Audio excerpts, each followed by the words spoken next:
एक ही दो आज डाउट डिस्कस करूंगा, उसके बाद क्रॉस प्रोडक्ट। ठीक है, तो एक डाउट है, if sum of two vector is perpendicular to the difference between them, if sum of two vectors means A and B मान लो है, तो कह रहा है कि sum of two vectors is perpendicular to difference between them. Sum जो है वो परपेंडिकुलर टू द डिफरेंस है दो वेक्टर के लिए। Then the ratio of their magnitude, तो ratio of their magnitude means magnitude of A magnitude of B, इसका ratio निकालना है। It means A upon B निकालना है। दो वेक्टर ए एंड बी है, sum is perpendicular to difference. एक तो ये था डाउट। तो चलो भाई इसको अगर हम लोग आगे बढ़ाते हैं, दोनों आपस में हैं परपेंडिकुलर, तो परपेंडिकुलर होने का मतलब है कि इनका डॉट प्रोडक्ट होना चाहिए जीरो। कोई भी दो नॉन जीरो वेक्टर याद होगा, लास्ट क्लास में जाते जाते हम लोगों ने एक पॉइंट समझा था कि अगर प्रूव करना हो दो वेक्टर को परपेंडिकुलर, तो उनके बीच का डॉट प्रोडक्ट हम लोग ज़ीरो दिखा सकते हैं। सो कर दें तो हो जाएगा। तो देखो भाई, एक समझो कि एक नोट का पॉइंट मैं लिख रहा हूँ यहाँ पे, any two non zero vector. देखो any two non zero vector, non zero vector का मतलब है ऐसा वेक्टर जिसका मैग्नीट्यूड जीरो नहीं हुआ हो। Any two non zero vectors are perpendicular to each other if their dot product is zero. ये फैक्ट है भाई। मतलब अगर a dot B is zero and ये पता हो कि ए हमारा नॉन जीरो वेक्टर है, बी हमारा नॉन जीरो वेक्टर है, मतलब इन दोनों का मैग्नीट्यूड जीरो नहीं है, और डॉट प्रोडक्ट अगर जीरो हो तो इसका मतलब हो गया कि a B cos theta is zero. और ए डॉट बी अगर जीरो हुआ, two non zero vectors, any two non zero vectors are perpendicular if their dot product is zero. मतलब यही है कि अगर डॉट प्रोडक्ट जीरो तो कैसे परपेंडिकुलर है भाई? तो अगर डॉट प्रोडक्ट जीरो है, दो नॉन जीरो वेक्टर हैं, मतलब ए जीरो नहीं है, बी जीरो नहीं है, तो इस कंडीशन में अगर ए डॉट बी जीरो होता है तो इसका सीधा मतलब हुआ कि ये तीन का प्रोडक्ट जीरो है, ए का प्रोडक्ट, बी का प्रोडक्ट और ये कॉस थीटा, तीनों मल्टीप्लाई करके जीरो है, जिसमें से ए जीरो नहीं है। ए तो भाई जीरो नहीं है, बी जीरो नहीं है क्योंकि ये नॉन जीरो वेक्टर हैं। इसका मतलब क्या हुआ? इसका मतलब यही हो गया कि जब तीन का प्रोडक्ट जीरो है जिसमें से दो का गारंटी है कि वो जीरो नहीं है, it means third is zero. Third is zero means cos theta is zero, और कॉस थीटा जीरो होने का मतलब है theta is 90 degree, that is a is perpendicular to b. तो ये फैक्ट आपको याद रखने चाहिए, सब लोग जानते हैं। अगर टू नॉन जीरो वेक्टर्स का डॉट प्रोडक्ट जीरो हो जाए तो इसका मतलब वो दोनों वेक्टर आपस में परपेंडिकुलर ही होंगे। बोलो ये क्लियर है? यही पॉइंट हम लोग जाते जाते देखे थे कि दो वेक्टर को अगर परपेंडिकुलर प्रूफ करना हो तो डॉट प्रोडक्ट जीरो दिखा दो, कि डॉट प्रोडक्ट जीरो है तो परपेंडिकुलर होगा। इस पे बेस्ड एक होमवर्क में क्वेश्चन भी दिया था कि भाई एक ये वेक्टर है, कि ये वेक्टर है, लैम्डा का वैल्यू क्या होगा? दोनों आपस में परपेंडिकुलर है। तो भाई लैम्डा का वैल्यू क्या होगा अगर दो वेक्टर आपस में परपेंडिकुलर हैं? तो सीधा डॉट प्रोडक्ट को जीरो दिखाओ और इससे सॉल्व करके लैम्डा का वैल्यू निकाल लो। मतलब एक वेक्टर दे दिया था मान लो 2i, मैं बता रहा हूँ जो होमवर्क में भी था ऑलमोस्ट, डेटा भले ही चेंज हो जाए। एक वेक्टर दिया हुआ था मान लो 2i plus 3j plus 4k, इस तरह से एक वेक्टर दिया हुआ। एक वेक्टर मान लो दे देते हैं 3i माइनस 2j और प्लस लैम्डा k, और दे दिया जाए कि ये दोनों आपस में परपेंडिकुलर हैं तो लैम्डा का वैल्यू क्या होगा? अरे भाई तो दोनों परपेंडिकुलर है तो इसका मतलब दोनों के बीच का डॉट प्रोडक्ट जरूर जीरो होना चाहिए। दिख चलो, तो जब ऐसा कोई भी दो वेक्टर आपस में परपेंडिकुलर हो और लैम्डा का वैल्यू पूछा जा रहा हो तो सिंपल सी बात है भाई, लैम्डा का वैल्यू हम लोग निकाल सकते हैं। कैसे भाई? तो डॉट प्रोडक्ट जीरो, तो दोनों के बीच का डॉट हम लोग ले लें। दोनों के बीच में डॉट प्रोडक्ट ले लें, तो तुम्हें पता ही है डॉट प्रोडक्ट लेते हैं तो आई को आई के साथ करने की ज़रूरत है, जे और के कैंसिल हो जाएगा, जीरो हो जाएगा। फिर जे को जे के साथ करने की ज़रूरत है, अदर्स का कैंसिल हो जाता है, क्योंकि सेम यूनिट वेक्टर में डॉट प्रोडक्ट 1 होता है, जे डॉट जे भी 1 होता है। लेकिन अगर जे डॉट के हो जाए तो उस कंडीशन में zero. Different unit vector dot product zero, same unit vector dot product 1। तो ठीक है भाई, इनका डॉट प्रोडक्ट लिए तो 3 × 2, 2 × 3 6 हो गया और आई डॉट आई 1 हो गया। अब ये जे वाले का जे वाले के साथ करने की ज़रूरत है, 3 × -2 -6 है और जे डॉट जे हमारा 1 हो गया। फिर के वाले को के साथ करेंगे, मीन्स 4 × लैम्डा, तो 4 लैम्डा के डॉट के हो गया 1। बाकी सबके साथ जीरो है, इसलिए ये मिल गया। यही है डॉट प्रोडक्ट भाई, डॉट प्रोडक्ट तो यही हुआ, a dot b zero means ये। बोलो भाई, ये सारे लोग समझ रहे हैं ना? लास्ट क्लास वाला रिवाइज किया करो। तो हमने डॉट प्रोडक्ट लिया भाई, इसका इसके आई को आई के साथ ही लेने की ज़रूरत है, जे और के साथ कैंसिल हो जाता है, जीरो हो जाता है। तो वैसे ही ये हुआ और इससे हमें क्या मिला भाई? तो यहाँ पे देख रहे हो 6 - 6 या 4 लैम्डा ही जीरो हो गया। इसका मतलब लैम्डा को हमें करना पड़ेगा जीरो। तो इससे तरह से सॉल्व करके हम लोग ले आते हैं। कोई भी वैल्यू दिया रहता है, मान लो यहाँ 6, यहाँ पे -2 के बदले +2 होता, तो यहाँ पे क्या हो जाता, +6 हो जाता, +6 हो जाता तो ये 12 हो जाता। तो उस कंडीशन में 4 लैम्डा इज इक्वल टू -12 हो जाता, 4 लैम्डा इज इक्वल टू -12 हो जाता, तो लैम्डा का वैल्यू -3 हो जाता। मीन्स जो भी हो, आपको जब दो वेक्टर परपेंडिकुलर दिया हो तो सीधा डॉट प्रोडक्ट जीरो निकालो और जो भी वैल्यू सॉल्व करना है कर लेंगे। So any two non zero vector, अगर ये कॉन्सेप्ट की बात है तो यहाँ नॉन जीरो वेक्टर मेंशन करना ज़रूरी है। देखो भाई, अगर ये कोई जीरो वेक्टर होता है, फॉर एग्जांपल मान लो 2i + 3j और इसका डॉट प्रोडक्ट ले हम लोग जीरो वेक्टर के साथ, तो वैसे भी जीरो हो जाएगा। अगर जीरो वेक्टर के साथ ए वेक्टर का डॉट प्रोडक्ट जीरो वेक्टर के साथ ले तो वो तो जीरो बन ही जाएगा। इसीलिए बोला जाता है कि टू नॉन जीरो वेक्टर हों, टू नॉन जीरो वेक्टर हो, मीन्स ए भी जीरो नहीं हो, बी भी जीरो नहीं हो और उनका डॉट प्रोडक्ट जीरो हो, तब ये परपेंडिकुलर होंगे। अब ऐसे में हो जाए कि एक जीरो वेक्टर है, तब तो ये डॉट प्रोडक्ट जीरो होंगे ही, क्योंकि एक का मैग्नीट्यूड ही जीरो हो गया। जब ये गारंटेड हो कि दोनों का मैग्नीट्यूड जीरो इंडिविजुअली नहीं है, यानी टू नॉन जीरो वेक्टर्स हैं और उनका डॉट प्रोडक्ट जीरो हुआ हो, तो उस कंडीशन में गारंटेड है कि वो दोनों वेक्टर आपस में परपेंडिकुलर होंगे। इसीलिए बोला जाता है, स्टेटमेंट यही है, any two non zero vectors are perpendicular if their dot product is zero. चलो कोई बात नहीं है, तो इसी चीज़ का हम लोग यूज़ करेंगे। यह समझ में आ गया ना, टू नॉन जीरो वेक्टर क्यों बोला गया? क्योंकि एक भी जीरो वेक्टर हो गया तो फिर परपेंडिकुलर का गारंटी ख़त्म हो गया, दो नॉन जीरो वेक्टर होना चाहिए। चलो अब इस क्वेश्चन पे आ जाएं। यहाँ तक के डिस्कशन में किसी को प्रॉब्लम है तो बता दे भाई। किसी को कोई प्रॉब्लम हो तो बता दे सर। हाँ बोलो सर, मैंने आपको डाउट और क्वेश्चंस ये अटेम्प्टेड वाले सेंड कर दिया था आज। कोई बात नहीं है, सेंड कर दिया तो अच्छी बात है। मैंने बोला कि अभी मैं 1-2 क्वेश्चन डाउट के डिस्कस करूँगा और उसके बाद जो डाउट है वो मैं अगले संडे क्लास में डिस्कस करूँगा, क्योंकि टॉपिक को आज का टॉपिक क्रॉस प्रोडक्ट है, उसको करना ज़रूरी है। और देखो, आज के क्लास के बाद खोपड़ी थोड़ा और खुल जाएगा, तो जो तुम्हारे 4 डाउट अगर होंगे तो तुम री अटैम्प्ट करोगे तो 2 डाउट अपने आप ख़त्म हो जाएंगे, 2 ही बचेंगे। तो इसलिए मैं चाहता हूँ कि आप सारे लोग होमवर्क के क्वेश्चन में जो नहीं हुए थे वो आप री अटैम्प्ट करेंगे आज के क्लास के बाद, ठीक है? तो अभी 1-2 डाउट मैं डिस्कस कर दे रहा हूँ। तो देखो भाई, एक क्वेश्चन तो ये था, एक क्वेश्चन तो हम लोगों ने ये देख लिया भाई, क्या देख लिया कि ये वाला, ये भी एक क्वेश्चन ही था कि भाई आपस में परपेंडिकुलर हैं तो ए का वैल्यू क्या होगा या लैम्डा का वैल्यू क्या होगा, तो डॉट प्रोडक्ट जीरो करो, लैम्डा का वैल्यू सॉल्व करो। अब एक क्वेश्चन था भाई कि two vectors a and b ऐसा हो कि sum is perpendicular to difference, then find the ratio. कौन सा रेशियो भाई? Find the ratio of their magnitude. ये क्वेश्चन था भाई,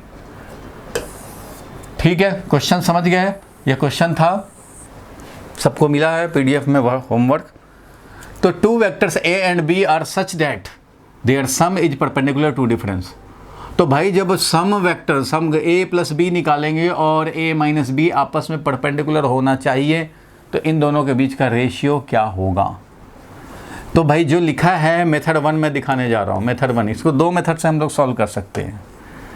तो मेथड 1 बता रहा हूँ भाई, क्या मेथड 1, तो ये दोनों आपस में परपेंडिकुलर है तो इनका डॉट प्रोडक्ट 0 होना चाहिए। तो a प्लस बी का डॉट प्रोडक्ट और a माइनस बी का डॉट प्रोडक्ट 0 होना चाहिए। अगर परपेंडिकुलर हैं तो 0 होना चाहिए। क्वेश्चन में दिया हुआ है, क्वेश्चन सबके पास होगा, क्वेश्चन में दिया हुआ था भाई कि if sum of two vector, मैं स्टेटमेंट पढ़ रहा हूँ, मेरे मोबाइल में है, आपके पास भी है।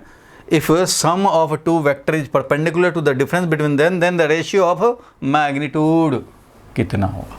तो ठीक है भाई, अकॉर्डिंग टू क्वेश्चन ये था, इसलिए ऐसे हो गया। अब डॉट प्रोडक्ट है तो इसको लिखूंगा a डॉट ए, इसको इसके साथ करेंगे, इसको इसके साथ, प्लस a डॉट बी, फिर इसको इसके साथ करेंगे, इसको इसके साथ करेंगे, और plus b dot a plus, और b है इधर, माइनस b है तो minus of b dot B is equal to 0। यही तो है। बोलो भाई, a को हमने पहले a के साथ किया तो a डॉट ए लिखा, फिर a डॉट बी लिखा, a डॉट ए, और फिर a को हमने b से किया तो यहाँ पे a डॉट ए और यहाँ पे माइनस आ जाएगा ना, a डॉट ए और यहाँ पे a डॉट माइनस बी। ठीक है, तो माइनस आप यहाँ रखो चाहे यहाँ रखो, एक ही बात है, b डॉट ए और माइनस b डॉट बी। बोलो ठीक है, बोलो भाई। Yes sir. यहाँ तक तो क्लियर है। बस ब्रैकेट ब्रेक किए जैसे ब्रेक करते हैं, यहाँ डॉट यूज करते जाना है। a को पहले डॉट प्रोडक्ट a के साथ लिया, फिर a को हमने माइनस b के साथ लिया, यानी कि ये माइनस कर लिया और a डॉट b कर दिया, फिर b को a के साथ किया तो b डॉट a हो गया और माइनस b डॉट b हो गया। अब इसको सॉल्व करोगे, सॉल्व करेंगे तो क्या मिल जाएगा, a डॉट a का मतलब होता है a square, a dot a का मतलब हो इसका मैग्नीट्यूड का स्क्वायर। क्यों भाई, क्यों भाई, तो ये है देखो, a dot a is equal to, a dot a का मतलब होता है, दूर को हटाऊं, a डॉट a का मीनिंग है a का मैग्नीट्यूड और कॉस दोनों के बीच का एंगल। अब बताओ भाई दोनों के बीच का एंगल क्या होगा, a वेक्टर और a वेक्टर के बीच का एंगल ही पूछा जा रहा है तो 0 है, cos 0 डिग्री मीन्स a का वैल्यू और cos 0 डिग्री मीन्स 1, तो क्या मिला, a square. So a dot a होता है a स्क्वायर, तो मैंने लिख दिया a square minus a dot b, चलो भाई a डॉट b रहने देते हैं, और प्लस b डॉट a है, तो ये दोनों b डॉट a को हम लोग a डॉट b भी लिख सकते हैं। b dot a is also, ये भी एक फैक्ट है भाई, b dot a is equal to a dot b, और दोनों होता है कितना भाई, तो a into b into cos theta. ये कैसे, तो भाई ये तो अलजेब्रिक मल्टीप्लिकेशन होता है, एक वैल्यू वेक्टर का और दूसरे वेक्टर का भी वैल्यू और दोनों के बीच के एंगल का कॉस। अब b डॉट a करोगे तो क्या हो गया, b इंटू ए, तो अलजेब्रिक मल्टीप्लिकेशन है ना, 2 इंटू 3 इंटू कॉस थीटा मान लो हाफ है, या 3 into 2 into cos theta half है, बात तो एक ही हो गई ना, ये दोनों चीज़ तो एक ही होता है, ये दोनों तो एक ही होता है, इसलिए a into b into cos theta लिखें या b into a into cos theta लिखें, a डॉट b का वैल्यू वही होगा जो b डॉट a का वैल्यू होगा, इसलिए ये दोनों सेम ही होते हैं, ये दोनों सेम होते हैं। सर ये दोनों प्रोडक्ट थे सर सेम, और सर नहीं प्लस माइनस में थे सर, ये कट क्यों हुए, कटेंगे ना अभी, अगली बार में कटेंगे, फिलहाल a dot b is equal to b dot a अब बताए हैं तुम्हें, तो अब बताने के बाद ही तो काट पाएंगे ना, पहले ही काट देते तो तुम सबसे कैसे कट गया। Minus b square is equal to 0, यही काटने के लिए तो पहले मैं दिखाया कि a डॉट b और b डॉट a सेम है। बोलो क्लियर है यहाँ तक? Yes sir. तो अब यहाँ से आ गया तुम्हारा a स्क्वायर और माइनस b स्क्वायर को उधर ले जाओ तो b square, it means a square upon b square is 1 and it means a upon b भी है 1, रूट 1 मतलब 1, इसलिए a बाई b का जो रेशियो था वो 1 है। बोलो क्लियर है यहाँ तक? ये आप क्वेश्चन चाहेंगे तो ये क्वेश्चन था सम और डिफरेंस दोनों आपस में परपेंडिकुलर थे तो वो हमने काम किया और मैग्नीट्यूड ऑफ रेशियो का मैग्नीट्यूड हमने निकाल लिया, ratio of magnitude of the vectors. तो ये जो रेशियो का वैल्यू है, रेशियो का मैग्नीट्यूड है वो 1 है। ठीक है भाई, ये तो मेथड 1 हुआ। चलो इसका मेथड 2 मैं बताता हूँ। बोल रहा है कि सम और डिफरेंस आपस में परपेंडिकुलर है, तो थोड़ा ये हिट एंड ट्रायल मेथड हो सकता है, ऑब्जर्वेशन मेथड बोल सकते हैं इसको हम लोग, कि ए वेक्टर और बी वेक्टर ऐसा लें कि a प्लस बी, ये तो a प्लस बी हो गया, और ये b है तो ये माइनस बी कर देंगे, तो ये वाला हो जाएगा a माइनस बी। तो a माइनस बी और a प्लस बी आपस में परपेंडिकुलर होने चाहिए। क्या ये परपेंडिकुलर हैं भाई? तो नहीं है परपेंडिकुलर, ये तो परपेंडिकुलर नहीं है। ये है a प्लस बी और ये है a माइनस बी, नहीं हो पाया। लेकिन a वेक्टर है ये, बी वेक्टर है ये, दोनों मान लो सेम वैल्यू के ले लिए, दोनों सेम वैल्यू के ले लिए, ए वेक्टर बी वेक्टर, और ये हो गया माइनस बी वेक्टर। फिर भी ए प्लस बी और ए माइनस बी, अब देखो तो इसके परपेंडिकुलर होने का क्या गारंटी है? दोनों सेम वैल्यू के हो गए, ए और बी सेम वैल्यू के हो गए, तो अब क्या ये परपेंडिकुलर होने का गारंटी है? ए वेक्टर बी वेक्टर, ए वेक्टर का जितना लेंथ लिया है बी वेक्टर का उतना ही लेंथ लें, और ये वाला अब माइनस बी वेक्टर, इन दोनों के बीच में ये है और इन दोनों के बीच में ये है, ए माइनस बी ये हुआ और ये ए प्लस बी हुआ। तो सेम मैग्नीट्यूड का होने पे ऑलमोस्ट परपेंडिकुलर लग रहा है, ये ए वेक्टर ये बी वेक्टर। और अगर दोनों हम लोग सेम वैल्यू का लें और आपस में परपेंडिकुलर तो और अच्छे से तुम्हें दिखेगा। अगर ऐसे ले लें तो और अच्छे से तुम्हें दिख जाएगा, ए वेक्टर बी वेक्टर इन दोनों के बीच में परपेंडिकुलर है ये 45 डिग्री के एंगल पे, और जब माइनस बी वेक्टर करेंगे तो इधर आ जाएगा ऐसे, और इधर ऐसे जब आएगा तो ये वाला वेक्टर हो जाएगा ए माइनस बी वेक्टर। तो ए वेक्टर ये माइनस बी वेक्टर, इधर हमारा बी वेक्टर, तो इधर 45 डिग्री बना है, और ये ए वेक्टर है और ये माइनस बी वेक्टर दोनों सेम वैल्यू का है, तो ये भी 45 डिग्री का बनेगा, और इस तरह से ये दोनों 90 डिग्री पे हो जाएंगे। तो यहाँ तो तुम्हें डायरेक्ट कैलकुलेट कर भी सकते हो, इसलिए सेम वैल्यू के नहीं होंगे तब मुश्किल है। अगर एक मान लो यहाँ है वेक्टर, एक छोटा सा वेक्टर ऐसे हो जाए, तो उस कंडीशन में ए प्लस बी तो ये हो जाएगा, लेकिन ए माइनस बी हमारा ए माइनस बी जो है वो ऐसे रहेगा। तो इस कंडीशन में दोनों परपेंडिकुलर नहीं होंगे, ये ऊपर वाला ए प्लस बी है ये ए माइनस बी, तो परपेंडिकुलर नहीं होंगे। इसलिए एक तो ऑब्जर्वेशन मेथड से हो सकता है, और दूसरा सबसे वर्सटाइल है ये कि इस तरह से हम लोग काम कर सकते हैं, क्योंकि सम और डिफरेंस दिया हुआ है, आपस में परपेंडिकुलर होना है, तो उस हिसाब से ये सॉल्व कर लेंगे। बोलो क्लियर है यहाँ तक? Yes sir, yes sir, yes. चलो एक और मैं डाउट डिस्कस करूँगा। एक था डाउट, इसको मैं मिटा रहा हूँ भाई, या आगे बढ़ते हैं, नेक्स्ट पेज पे चलते हैं। एक क्वेश्चन है, आप फिर से चाहो तो ट्राई कर लो जल्दी से। If u is equal to 3i plus j plus k and a vector is 4j minus 3k,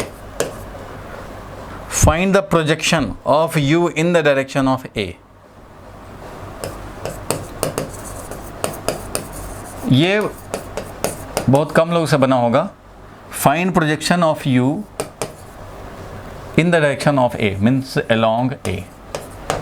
देखो भाई, हर होमवर्क में 10% क्वेश्चन ऐसे, 20% 10% क्वेश्चन ऐसे ज़रूर डालने चाहिए, और डालता हूँ मैं कि वो बहुत कम बच्चे ही सॉल्व कर पाएँ, एवरेजली ना हो सॉल्व, ताकि वो हमारे डाउट आए। अगर पूरा का पूरा होमवर्क बन जाए ऐसा अगर क्वेश्चन दें तो ऐसा देने लग जाएंगे तो आप ओवर कॉन्फिडेंस में ऐसे ही आ जाएंगे।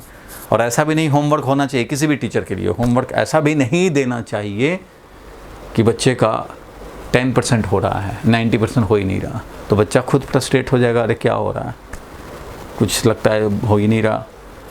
और 100% भी नहीं होना चाहिए। होना क्या चाहिए, 70 to 80 to 90%, इतना ही बच्चे से होना चाहिए। बहुत ज़्यादा डिफ़िकल्ट भी नहीं डालना चाहिए, धीरे धीरे लेवल बढ़ाना चाहिए। वो टीचर समझते हैं इस बात को, तो उस हिसाब से धीरे धीरे लेवल बढ़ता है। आप सोचेंगे कि अच्छा मोशन इन स्ट्रेट लाइन हो जाए या वेक्टर हो गया तो वेक्टर के सारे क्वेश्चन कर जाएं। अरे सारे क्वेश्चन तुम थोड़ी ना एडवांस लेवल का भी कर लोगे, टाइम लगेगा, धीरे धीरे धीरे धीरे होगा। आप एक ही बार जंप मारेंगे तो फ्रस्ट्रेट हो जाएंगे। इसलिए ये सब टीचर के हाथ में रहता है। इसलिए आपको सेलेक्ट करके मैं होमवर्क देता हूँ, कितना आपका माइंड अभी डेवलप हुआ है, कितना और डोज चाहिए, कितना और डोज चाहिए, ऐसे करके करने पड़ते हैं, तब जा करके आपका फिजिक्स का कॉन्फिडेंस बढ़ेगा। चलो, वेक्टर u दिया है, a दिया है, हमें पे चाहिए projection of u along a।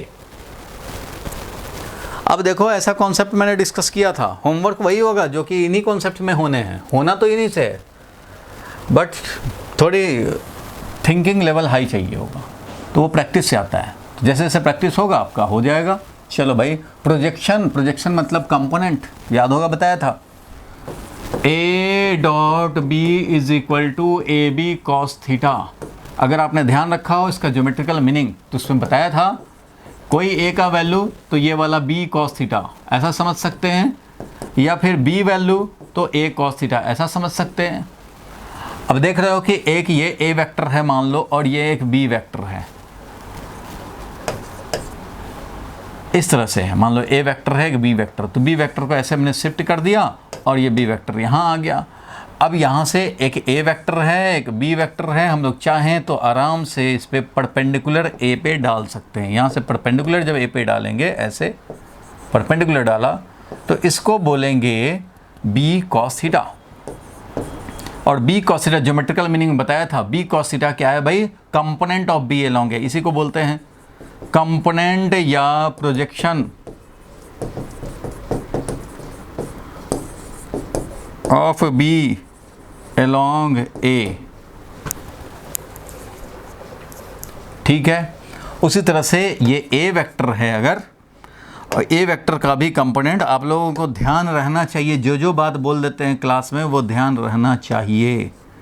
तो अगर a से परपेंडिकुलर डालें हम लोग किस पे भाई, तो a से परपेंडिकुलर डालें अगर हम लोग b पे, a वेक्टर का हम लोग परपेंडिकुलर कंपोनेंट अगर जानना चाहते हैं b के अलोंग कंपोनेंट, तो ऐसे परपेंडिकुलर डालेंगे तो ये a वेक्टर जो है इसका कंपोनेंट ये हो जाएगा a cos थीटा।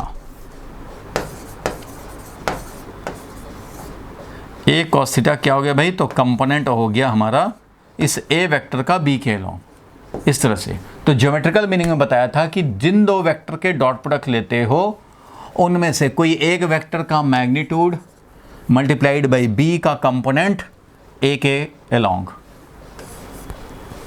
या फिर b का मैग्नीट्यूड तो a का component a cos theta b के डायरेक्शन में, यही होता है। तो a डॉट b में कंपोनेंट छुपा हुआ है, ये है कंपोनेंट या projection of b along a। तो ये बात समझते हुए अब आपको इसी का एप्लीकेशन है यहाँ कि हमें एक वेक्टर दिया हुआ है u, इसका कंपोनेंट चाहिए a के अलोंग, मतलब हमें चाहिए u cos थीटा। देखो b cos थीटा मतलब होता है projection of b along the दूसरा वेक्टर, तो यहाँ पे चाहिए हमें u का प्रोजेक्शन a के अलोंग, तो u cos थीटा चाहिए। a डॉट u अगर लिखोगे आप, a डॉट u लिखोगे तो उसमें मिलेगा तुम्हें a into you cos theta, a into you cos theta, तुम्हें चाहिए u cos थीटा, इसको हम लोग u cos थीटा ही तो बोलेंगे, तो हमें यही चाहिए भाई u cos थीटा। तो u cos थीटा का वैल्यू निकालना है, तो बताओ यहाँ से u cos थीटा का वैल्यू क्या हो जाएगा। u cos theta value will be equal to a dot u divided by value of a, यही तो है। बोलो ठीक है यहाँ तक, तो बस निकाल लेंगे। इसमें क्या कंपोनेंट तो छुपा रहता है, डॉट प्रोडक्ट में जो कंपोनेंट चाहिए वो है तुम्हारे पास। तुम्हें जो भी कंपोनेंट चाहिए वो मिल जाएंगे। सर टीवी बंद कर दो।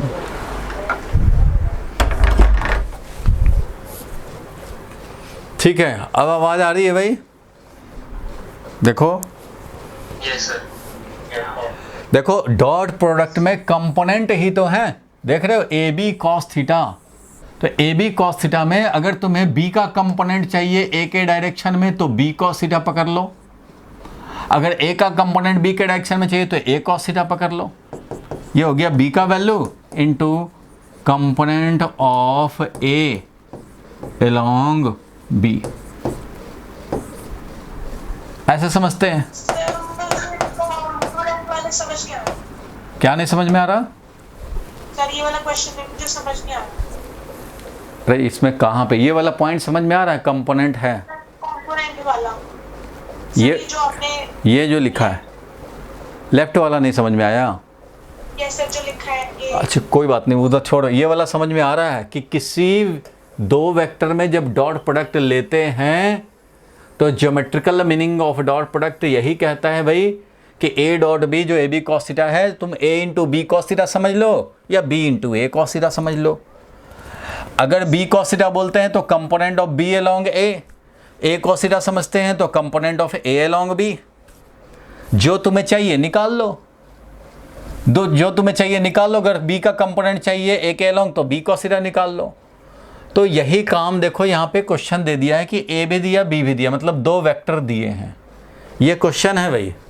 अब देखो ये क्वेश्चन है, ये क्वेश्चन कह रहा है भाई कि दो वेक्टर u दे दिया हुआ है और यहाँ पे a दिया हुआ है और हमें चाहिए प्रोजेक्शन यानी component of u along a। u का कंपोनेंट a के अलोंग चाहिए। तो भाई डॉट प्रोडक्ट में ही तो सब छुपा होता है कंपोनेंट। तो मैंने क्या किया, डॉट प्रोडक्ट लिया। अभी आई जे के का हिसाब ही नहीं किया, अभी तो मैं सिंपली ये कह रहा हूँ कि u और a में डॉट प्रोडक्ट ले लिया जाए। और आपको चाहिए u का प्रोजेक्शन, u का कंपोनेंट a के डायरेक्शन, मीन्स तुम्हें u cos थीटा चाहिए। यही u cos थीटा तुम्हें निकालने हैं, ये है निकालना है। तो ये कैसे निकालेंगे भाई? तो आंसर यहाँ से लिखने जा रहा हूँ। We know that A dot U, अगर हम लोग डॉट प्रोडक्ट लें ए और यू का तो वो होगा ए का मैग्नीट्यूड यू का मैग्नीट्यूड cos थीटा। हमें चाहिए क्या? तो क्वेश्चन में देख रहे हैं कि हमें चाहिए यू cos थीटा। ठीक है भैया, तो यू cos थीटा पकड़ लेते हैं। तो ये तो अलजेब्रिक मल्टीप्लिकेशन ही तो है, तो यू cos थीटा रखेंगे और ए को इधर ले जाएं तो ये क्या होगा, ए डिवाइड हो जाएगा, क्योंकि यहाँ मल्टीप्लाइड है तो यहाँ डिवाइड हो जाएगा, यानी A dot U divided by A. तो ये हो गया तुम्हारा u का, यही है हमारा component of u along a। यही है हमारा component of u along vector a। यही तो हमें निकालना है टू ऑब्टेन, यही हम लोग को ऑब्टेन कर रहे हैं। तो बस यही पकड़ लिया हमने, u cos थीटा हम लोग निकालना है, u cos थीटा निकालेंगे भाई। अब a डॉट यू करने हैं, यहां तक क्लियर है लॉजिक? बोलो यहां तक तो क्लियर है सबको? जिसको डाउट था वो उसको क्लियर हुआ यहां तक? अब बस बहुत है, अब तो आराम हो गया, अब तो कुछ करना ही नहीं। मेन लॉजिक यही है, u cos थीटा चाहिए था हमें। अब देखो u डॉट a करने पड़ेंगे, यही तो है, यही हमें ऑब्टेन करना था, u cos थीटा निकालने थे। तो a डॉट u कर देते हैं, a है 4j cap minus 3k cap dot u मतलब हो गया 3i cap plus j cap plus k cap. ऐसा है ये। डिवाइडेड बाई करना क्या है भाई? तो डिवाइडेड बाई a का मैग्नीट्यूड, a का मैग्नीट्यूड है 4i और 3j है, तो 4 का स्क्वायर और प्लस 3 का स्क्वायर। तो ये वाला तुम्हारा वैल्यू, यही हमारा कंपोनेंट है। अब इस कंपोनेंट को कैलकुलेट करने हैं तो कर लिया जाए भाई, यही हमें निकालना था u cos थीटा।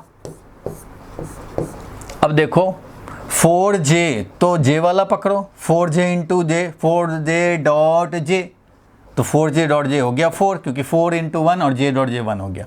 अब k वाला है भाई, तो k वाले को पकड़ो, i j वाले के साथ तो 0 हो जाएगा। तो -3 है, इधर 1 है कोफिशिएंट, तो -3 हो गया कोफिशिएंट का मल्टीप्लिकेशन और k डॉट k हो जाएगा 1। लिखने की ज़रूरत तो नहीं है, k डॉट k1 है। और ये हो गया कितना भाई, तो 5 हो गया, 16 + 9 अंडर रूट 5 हो गया, तो 4 - 3 दैट इज 1/5। तो ये मिल गया तुम्हें 1/5, मीन्स कंपोनेंट जो था वो 1/5 है। यही आंसर हो गया, यही रिक्वायर्ड कंपोनेंट है।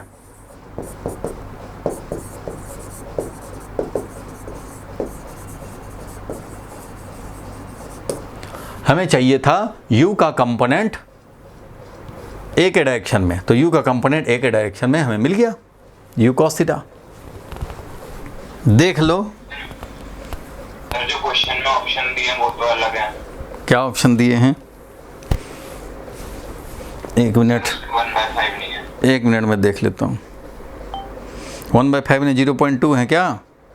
अच्छा, वेक्टर फॉर्म में लिखा हुआ है, कंपोनेंट जो लिखा हुआ है वो वेक्टर फॉर्म में लिखा हुआ है। Find projection of u in the direction of a। अच्छा, ये तुम्हें दे दिया हुआ है, ये स्केलर फॉर्म में ना दे करके इसको वेक्टर फॉर्म में दिया हुआ है कंपोनेंट। कंपोनेंट तो तुम्हारा 1/5 ही है। अब इसको वेक्टर फॉर्म में तुम लिखना चाहते हो तो इसको क्या करेंगे, देखो ये कंपोनेंट इतना ही है। देखो एक मान लो है, इधर वाला मिटा दूं, इधर वाला मिटा देते हैं। ये तो कॉन्सेप्ट बताया था, इसके पीछे का ये जो geometrical meaning of dot product. देखो 1/5 आ गया कंपोनेंट, मतलब ये है कि एक वेक्टर हमारा देखो u है, एक वेक्टर हमारा v है, a है। क्वेश्चन ध्यान से समझना, एक u है और एक ये a है। हम लोग u का कंपोनेंट निकाले a के डायरेक्शन में, यानी कि प्रोजेक्शन निकाले, तो ये निकाले हम लोग u cos थीटा, और u cos थीटा का वैल्यू आया 1/5। ठीक है, इसी को बोला हम लोगों ने क्या भाई, तो यही है हमारा कंपोनेंट। कौन सा component of u along vector a। और कई बुक में क्या किया जाता है, इस कंपोनेंट को हम लोग वेक्टर फॉर्म में भी लिख देते हैं। वेक्टर फॉर्म में लिखने का मतलब कि ये वैल्यू तो इतना है, 1/5 वैल्यू तो ये 1/5 है, लेकिन है किस डायरेक्शन में, a डायरेक्शन में। तो अगर हम लोग इसको लिखना चाहें वेक्टर फॉर्म में, कंपोनेंट इन वेक्टर फॉर्म, तो कैसे लिखूंगा, बोलो भाई। यही वाला कंपोनेंट वेक्टर फॉर्म में लिखूं तो कैसे लिखूंगा, तो वेक्टर फॉर्म में जब लिखेंगे इसी को, तो भाई वेक्टर फॉर्म में लिखोगे तो इसका मैग्नीट्यूड 1/5, और किस डायरेक्शन में लिखना है, a के डायरेक्शन में, तो unit vector in the direction of a करने होंगे। वैल्यू तो इस कंपोनेंट का वैल्यू तो 1/5 आ चुका। ठीक है, कंपोनेंट निकाल चुके, मीन्स u cos थीटा निकाल चुके। u cos थीटा देखो निकाला हमने 1/5। अब ये इस डायरेक्शन में, a के डायरेक्शन में कंपोनेंट निकाला है, तो इस वेक्टर को भी कुछ बुक में कंपोनेंट लिखते हैं। कंपोनेंट का ये वैल्यू है, ये कंपोनेंट वेक्टर फॉर्म में, वैल्यू हम लोगों ने निकाल लिया। अब हमें वेक्टर फॉर्म में लिखना है, तो ये इस वेक्टर को लिखना है, तो इसका वैल्यू पता लग चुका 1/5। डायरेक्शन किधर, तो a के डायरेक्शन में, तो a के डायरेक्शन में यूनिट वेक्टर से मल्टीप्लाई कर दो। यहाँ तक क्लियर है? अगर वेक्टर फॉर्म में रिप्रेजेंट करना है कंपोनेंट को तो अब ये इसको क्या करेंगे भाई, तो 1/5 तो है ये वैल्यू, और unit vector in the direction of a के डायरेक्शन में यूनिट वेक्टर। तो भाई किसी के डायरेक्शन में यूनिट वेक्टर कैसे निकालते हैं, तो भाई वेक्टर डिवाइडेड बाई उसी का मैग्नीट्यूड, यानी कि vector a divided by vector a का मैग्नीट्यूड। यही तो काम करते हैं, ये तो फंडामेंटल बात है। तो हम लोग इसको लिखेंगे भाई 1/5 जो था as it is, a vector है 4j - 3k, 4j - 3k, और डिवाइडेड बाई इसी का मैग्नीट्यूड। तो इसका मैग्नीट्यूड क्या हो जाएगा भाई, तो 4 का स्क्वायर और प्लस 3 का स्क्वायर, मतलब ये 5 हो जाएगा। मीन्स ये हो गया कितना भाई, तो ये हो गया 5, और ये 5 1/25, यानी कि 4 divided by 25 j cap minus 3 divided by 25 k cap. इस तरह से इसमें कुछ कॉमन ले लिया हो तो वो अलग बात है। इसमें तो क्लियर ही नहीं लिखा हुआ है, 4j - 3k और 1/25। एक्चुअली इसको ऐसे लिख सकते हैं हम लोग, 1/25 अगर हम लोग बाहर ले लें तो ऐसा लिख सकते हैं ना इसको 1/25, 5 तो ये है और 5 ये बना, तो 1/25 और का साइन नहीं दिया हुआ, क्या बोल रहे हो? तब वो स्लैश का साइन नहीं दिया हुआ, 125 325 ऐसे लग रहा है, हाँ, तो जो डिवाइड का साइन होता है यहाँ पे डिवाइडेड का साइन नहीं दिया, ये ऐसे देना चाहिए था 1/25 ऐसे लिखना था इसको, ठीक है। तो स्लैश का साइन गायब है इसलिए गैप ज़्यादा दिख रहा है इसके ऑप्शन में, 1/25 1/25, ठीक है। ये 1/25 ये इसका वैल्यू हो जाएगा वेक्टर फॉर्म में। बोलो ठीक है, समझ गए बात? करना क्या है आप समझ गए। कंपोनेंट का वैल्यू इतना ही है 1/5, इसलिए कई बार अगर ऑप्शन में तुम्हें स्केलर दिया रहेगा तो तुम्हें यही 1/5 पे टिक लगाने पड़ेंगे। वेक्टर फॉर्म में दिया है तो फिर उस कंडीशन में जो कंपोनेंट निकाले हो जिस डायरेक्शन में है उस डायरेक्शन के यूनिट वेक्टर से मल्टीप्लाई कर दो, मिल जाएगा। तो इस तरह से काम कर लेंगे। मैं फिर से रिकैप कर दे रहा हूँ इसको और इसके बाद मैं क्रॉस प्रोडक्ट शुरू करूँगा। बाकी जो डाउट आपके हैं वह एक बार आप फिर से अटेम्प्ट करें। देखो भाई यहाँ पे 2 वेक्टर दिया हुआ था, u वेक्टर a वेक्टर, निकालना था प्रोजेक्शन यानी component of u along a। तो जैसे ही कंपोनेंट निकालना था u अलोंग a तो समझो कि u cos थीटा निकालना है। ये u वेक्टर a वेक्टर तो u cos थीटा चाहिए, component of u along a, component या projection of u along a। तो ये निकालना था। कैसे निकालेंगे तो अभी पता है तुम्हें कि डॉट प्रोडक्ट ही cos थीटा वाले को डील करता है। तो डॉट प्रोडक्ट डील करता है तो डॉट प्रोडक्ट पकड़ लेते हैं भाई। तो इन दोनों में हमने डॉट प्रोडक्ट ले लिया। तो u डॉट a अगर लेंगे हम लोग, a डॉट u या u डॉट a लेंगे तो a u cos थीटा मिला, हमें चाहिए था u cos थीटा पकड़ लिए एक साथ। अब a बचा, a को इधर ले आए तो a dot u divided by a का मैग्नीट्यूड। तो a डॉट u दोनों वेक्टर दिया ही, a डॉट u कर लो डिवाइडेड बाई a का मैग्नीट्यूड कर लो, बात मिल गई हमें। कंपोनेंट का वैल्यू मिल गया, required component value, required component value. अगर वेक्टर फॉर्म में लिखना है भाई तो कंपोनेंट इन वेक्टर फॉर्म, तो कंपोनेंट वेक्टर फॉर्म करना है तो वैल्यू कंपोनेंट का पता है, जिस डायरेक्शन में है उस डायरेक्शन के यूनिट वेक्टर। तो भाई तुमने u का कंपोनेंट a के डायरेक्शन में निकाला है तो ये वैल्यू 1/5 है इस डायरेक्शन में, मतलब a के डायरेक्शन में यूनिट वेक्टर से मल्टीप्लाई कर देंगे। तो a के डायरेक्शन में यूनिट वेक्टर तो ऐसे ही निकलता है, ऐसे हमने निकाला और बस कैलकुलेशन कर देने हैं। बोलो क्लियर है यहाँ तक? Yes sir. चलो कोई बात नहीं है। अब हम लोग क्रॉस प्रोडक्ट शुरू करते हैं और इनके और कुछ मिसलेनियस डाउट टेस्ट के भी आए हैं कुछ डाउट, वो मैं संडे में डाउट डिस्कशन पे रखना चाहता हूँ।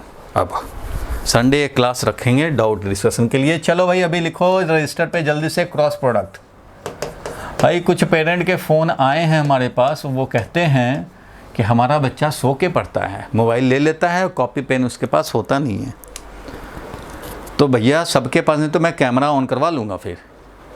मयंक बोलो क्या कुछ कहना चाहते हो? No sir. तो भाई सारे लोग अभी कॉपी पेन लिए रहें, मैं ऑन कभी भी करवा लूँगा कैमरा, और ले करके और बैठ करके पढ़ेंगे। ये नहीं कि लेटे लेटे कर रहे हैं, लेटे लेटे पढ़ रहे हैं, ऐसा नहीं होना चाहिए। हाँ बोलो क्या कह रहे हो डाउट? सर वो सर जो आपने कल होमवर्क भेजा था उसी का 9th क्वेश्चन है। नहीं अब बाद में करना, नहीं तो आज का टॉपिक रह जाएगा। मैं संडे कराऊंगा, एक बार फिर से री अटैम्प्ट करो, अपना खोपड़ी खर्च करने में कंजूसी मत करो, ठीक है? एक बार और कर लोगे कोई नुकसान नहीं है। चलो भाई क्रॉस प्रोडक्ट हम लोग देखें, बहुत इसमें पढ़ना है। डॉट प्रोडक्ट से ज़्यादा बड़ा है ये, a क्रॉस b, ध्यान दो, ध्यान से पढ़ लो। ऐसा मत सोचना कि मैं डाउट नहीं बताना चाहता, डाउट बताना चाहता हूँ, खूब बताना चाहता हूँ, लेकिन उसके पहले आपको पूरा अटैम्प्ट करना चाहिए 2 बार 3 बार। मैं आपको फैक्ट बता दूं कि मेरे जो टीचर जो मुझे फिजिक्स पढ़ाए हैं उनका डाउट बताने का कंडीशन था कि खूब डाउट पूछो, मैं खूब बताऊंगा, लेकिन हर क्वेश्चन पूछने के पहले 4 अटैम्प्ट उस पर होने चाहिए। कॉपी लेके आओ, उस टाइम में तो कॉपी ले करके जाना पड़ता था, आज के टाइम तो है नहीं, उस समय तो मोबाइल ही नहीं था। 95 की बात कर रहा हूँ, 1995। तो भाई 4 डाउट देखते थे, पहले 4 अटैम्प्ट देखते थे, तब जाके उस क्वेश्चन का डाउट बताते थे। इसका मतलब बच्चे ने सिंसियरली 4 बार अटैम्प्ट किया है और अब उसको पता है कि इसमें क्या क्या मैंने सोच रखा था, और अब वो जब बताया जाएगा तो वो समझेगा कि मेरा सोच कहाँ गया, कहाँ गलत कर रहे थे, कहाँ कम कर रहे थे। ऐसा नहीं कि क्वेश्चन पढ़े गोला लगा दिए डाउट, ये नहीं होना चाहिए। फिजिक्स का मतलब है अटैम्प्ट पूरा होना चाहिए। तो चलो भाई ए क्रॉस बी हम लोग समझें, तो ए क्रॉस बी एक वेक्टर प्रोड्यूस करता है, उसका वैल्यू होता है ए बी साइन थीटा, ये तो वैल्यू हुआ, और एक यूनिट वेक्टर यानी कि एक वेक्टर, ओवरऑल वेक्टर प्रोड्यूस हुआ, इसलिए इसका नाम वेक्टर प्रोडक्ट भी है। Vector product between two vector, dot product scalar product है और cross product means vector product.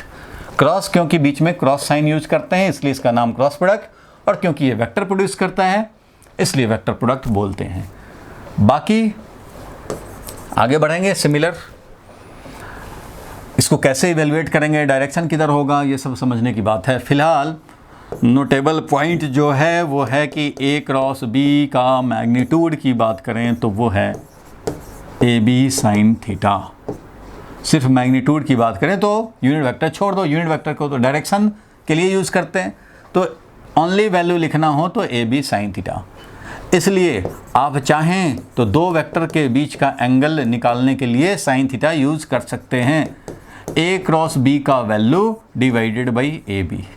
जैसे तुम दो वेक्टर के बीच का एंगल निकालना चाहते हो तो तुम्हारे पास दो मेथड है, तुम चाहो तो कॉस थीटा भी यूज़ कर सकते हो। कॉस थीटा होता था A dot B divided by A B, A dot B divided by A B. Cos theta से आप थीटा निकाल लो या साइन थीटा से आप थीटा निकाल लो, ये दो मेथड है एंगल निकालने के लिए। To find angle, to find theta between two vector,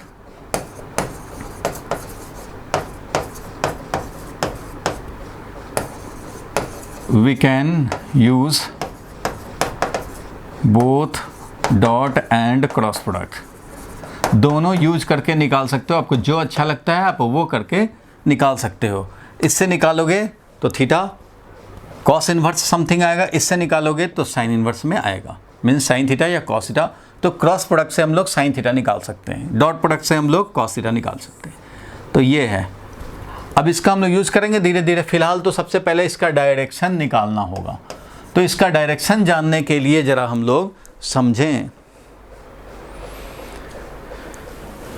कि ये एक वेक्टर प्रोड्यूस हुआ जिसका मैग्नीट्यूड तो ए बी साइन थीटा है, बट ये है किस डायरेक्शन में तो वो बता रहा हूँ।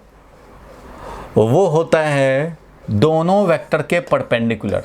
ये ए वेक्टर है मान लो, ये बी वेक्टर है मान लो, तो इन दोनों वेक्टर के प्लेन, इन दोनों वेक्टर का प्लेन, मान लो रजिस्टर का पेज है कोई, और इसी में ये दोनों वेक्टर हैं।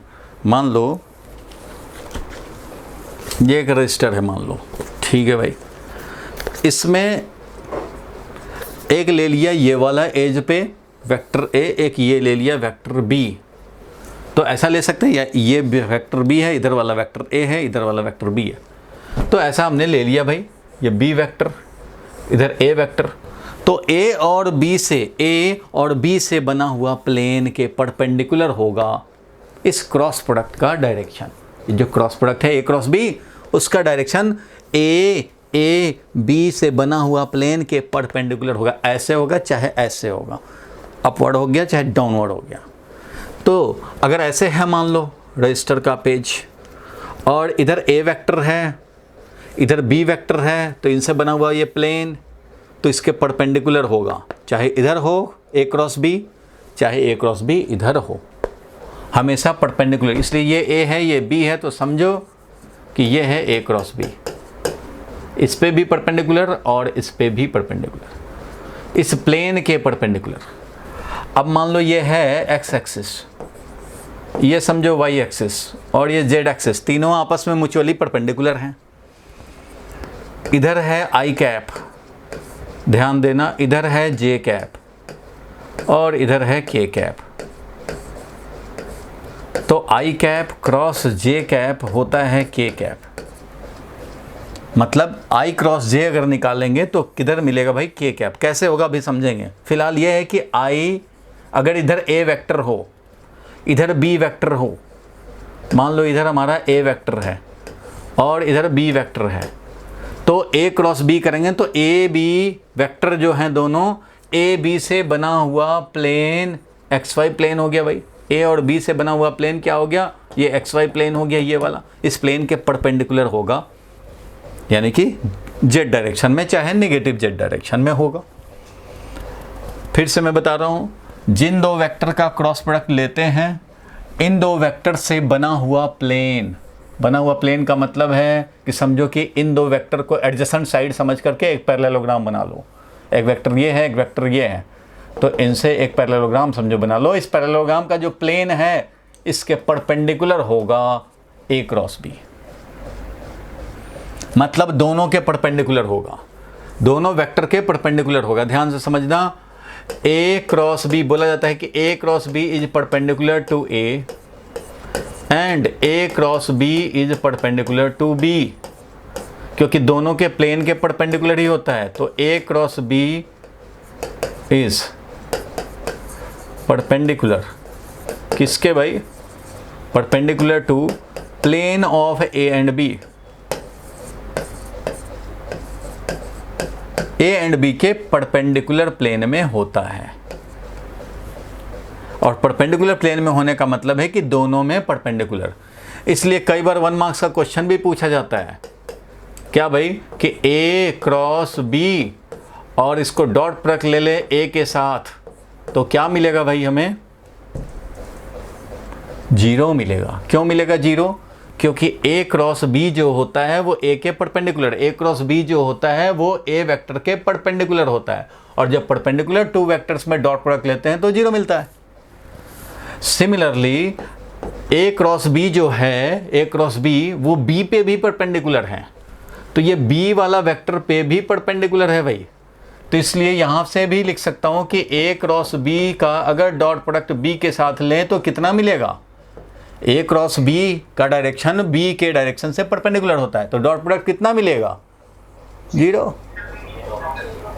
दोनों के प्लेन जो बने हैं, दोनों को मिलाने वाला प्लेन, समझो एक पेन ये वेक्टर ए है, ये एक पेन वेक्टर बी है, तो इन दोनों से बना हुआ एक प्लेन के परपेंडिकुलर होगा। यानी इस प्लेन के perpendicular means perpendicular to both A and B. अगर ये वाला ए वेक्टर ये बी वेक्टर है ऐसे, तो परपेंडिकुलर चाहे ये होगा चाहे ये होगा। अब देखो, ये एक एक्स एक्सिस है, ये वाई एक्सिस है, मान लो ये एक्स एक्सिस ये वाई एक्सिस, इधर आई कैप इधर जे कैप, तो आई क्रॉस जे जो करेंगे तो इधर आएगा चाहे इधर आएगा। किधर आएगा तो वो डिसाइड होता है राइट हैंड स्क्रू रूल से, और राइट हैंड स्क्रू रूल बताऊंगा तो आधा घंटे का अलग से टॉपिक है। फिलहाल अभी उसको शॉर्टकट में समझें हम लोग। राइट हैंड स्क्रू रूल अभी डिटेल में जानने की ज़रूरत नहीं है, डिटेल में चैप्टर 7 में यूज़ होगा, इसलिए वहाँ जानना पड़ेगा। अभी के लिए बस इतना जानो आप कि ए और बी से बने हुए प्लेन के perpendicular, that is perpendicular to both A and B होता है। इसलिए यहाँ पे मैं लिख रहा हूँ कि ए क्रॉस बी, आप भी लिख लो भाई, यहाँ लिखो ए क्रॉस बी में ये जो डायरेक्शन है, A cross B is found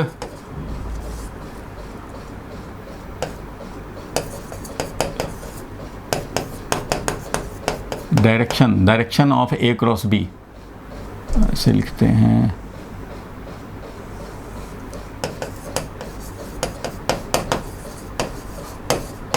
Direction of A cross B is found using right hand screw rule।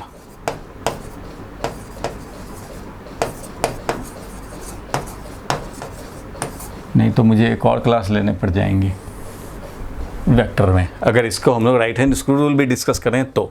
चलो आज देखते हैं कितना होता है पहले। तो सारे लोग समझ गए कि ए क्रॉस बी जो डिफाइंड होता है वो होता है A B sine theta into unit vector. Again मैं बताऊंगा कि ये सब जो है इसका कोई डेरिवेशन नहीं एक्सपेक्ट करे और ना ही आप जान पाएंगे।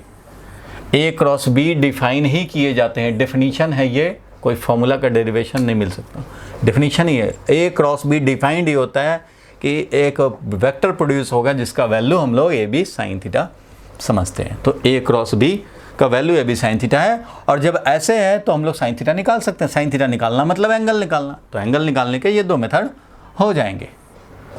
इसका यूज़ जब करना होगा तो एक यूज़ ये आ जाएगा। और मैंने यहाँ दिखाया डायरेक्शन कि ए क्रॉस बी का डायरेक्शन होगा किधर भाई, तो ए और बी से बने हुए प्लेन के perpendicular means perpendicular to both A and B, और जब परपेंडिकुलर होगा तो उनका डॉट प्रोडक्ट 0 होगा। इसलिए ये एक वेक्टर है, एक वेक्टर है, और इस वेक्टर का जब डॉट प्रोडक्ट लेंगे ए के साथ तो वो मिलेगा हमें 0, और ए क्रॉस बी का डॉट प्रोडक्ट लेंगे बी के साथ तो वो भी मिलेगा हमें 0। तो यहाँ पे मैंने लिखा था कि A cross B is perpendicular to plane of A and B and hence perpendicular to both A and B.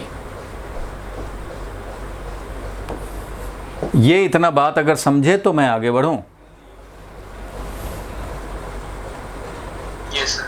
आपको एग्जैक्ट नहीं जानना है कि डायरेक्शन किधर होगा, वो राइट हैंड स्क्रू रूल से जानेंगे, लेकिन अभी इतना ज़रूर जानना है कि दोनों के परपेंडिकुलर होते हैं।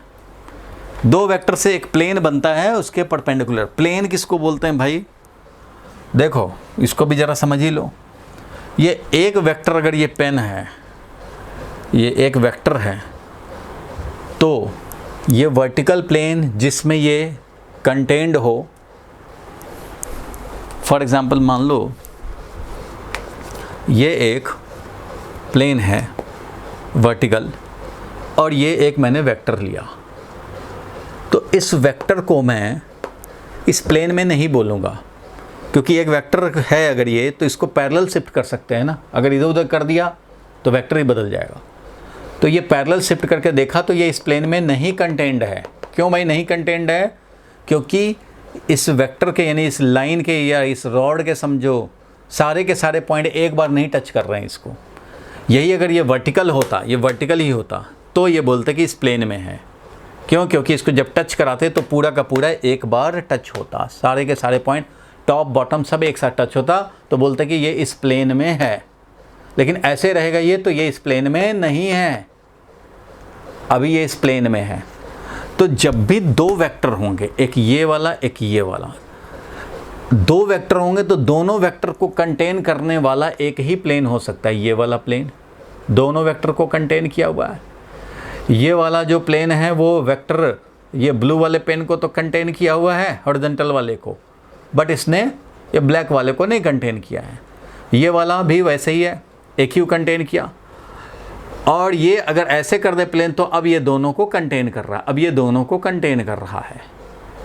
तो दो वेक्टर को एट ए टाइम कंटेन करने वाला सिर्फ एक ही प्लेन हो सकता है।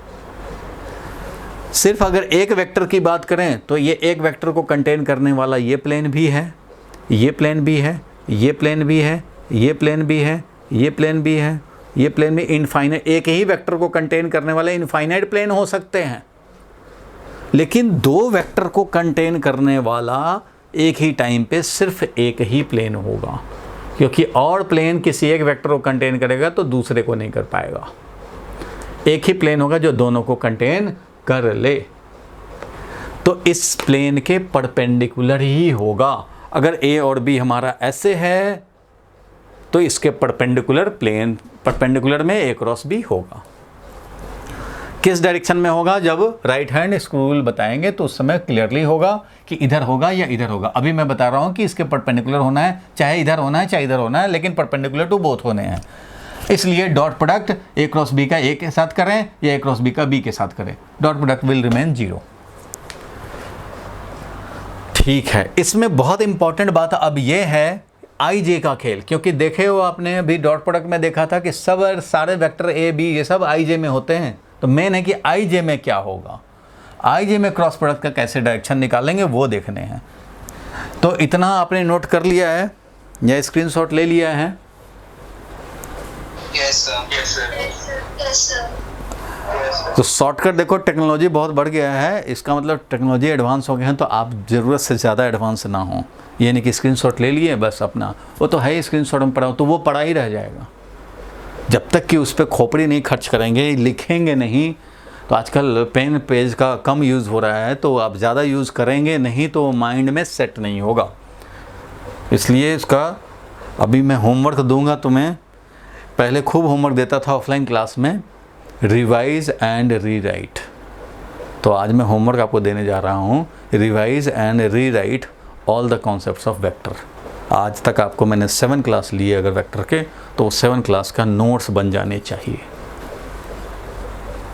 2 बार 3 बार नहीं लिखोगे तो काम नहीं बनेगा। चलो ठीक है, यहाँ तक कॉन्सेप्ट माइंड में रखेंगे। अब हम लोग जैसे डॉट प्रोडक्ट में आई डॉट आई देखा, जे डॉट जे देखा, आई डॉट जे देखा, वैसे ही अब क्रॉस प्रोडक्ट में देखेंगे। तो देखो क्रॉस प्रोडक्ट में क्या करना होता है, एक आप नोट का पॉइंट एकदम फिक्स रखें खोपड़ी में, वो कभी भूलेंगे नहीं आप। एक सर्कल बनाया है, हर बुक में होता है एक सर्कल, आई कैप, जे कैप, के कैप।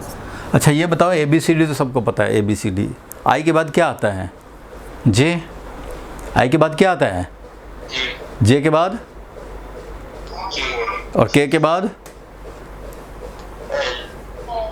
एल नहीं, फिर आई। आई जे के आई, यहाँ खाली आई जे के का काम है भाई। आई के बाद जे, जे के बाद के, और के बाद फिर आई। गोला है, यही आई जे के में घूमते रहना है।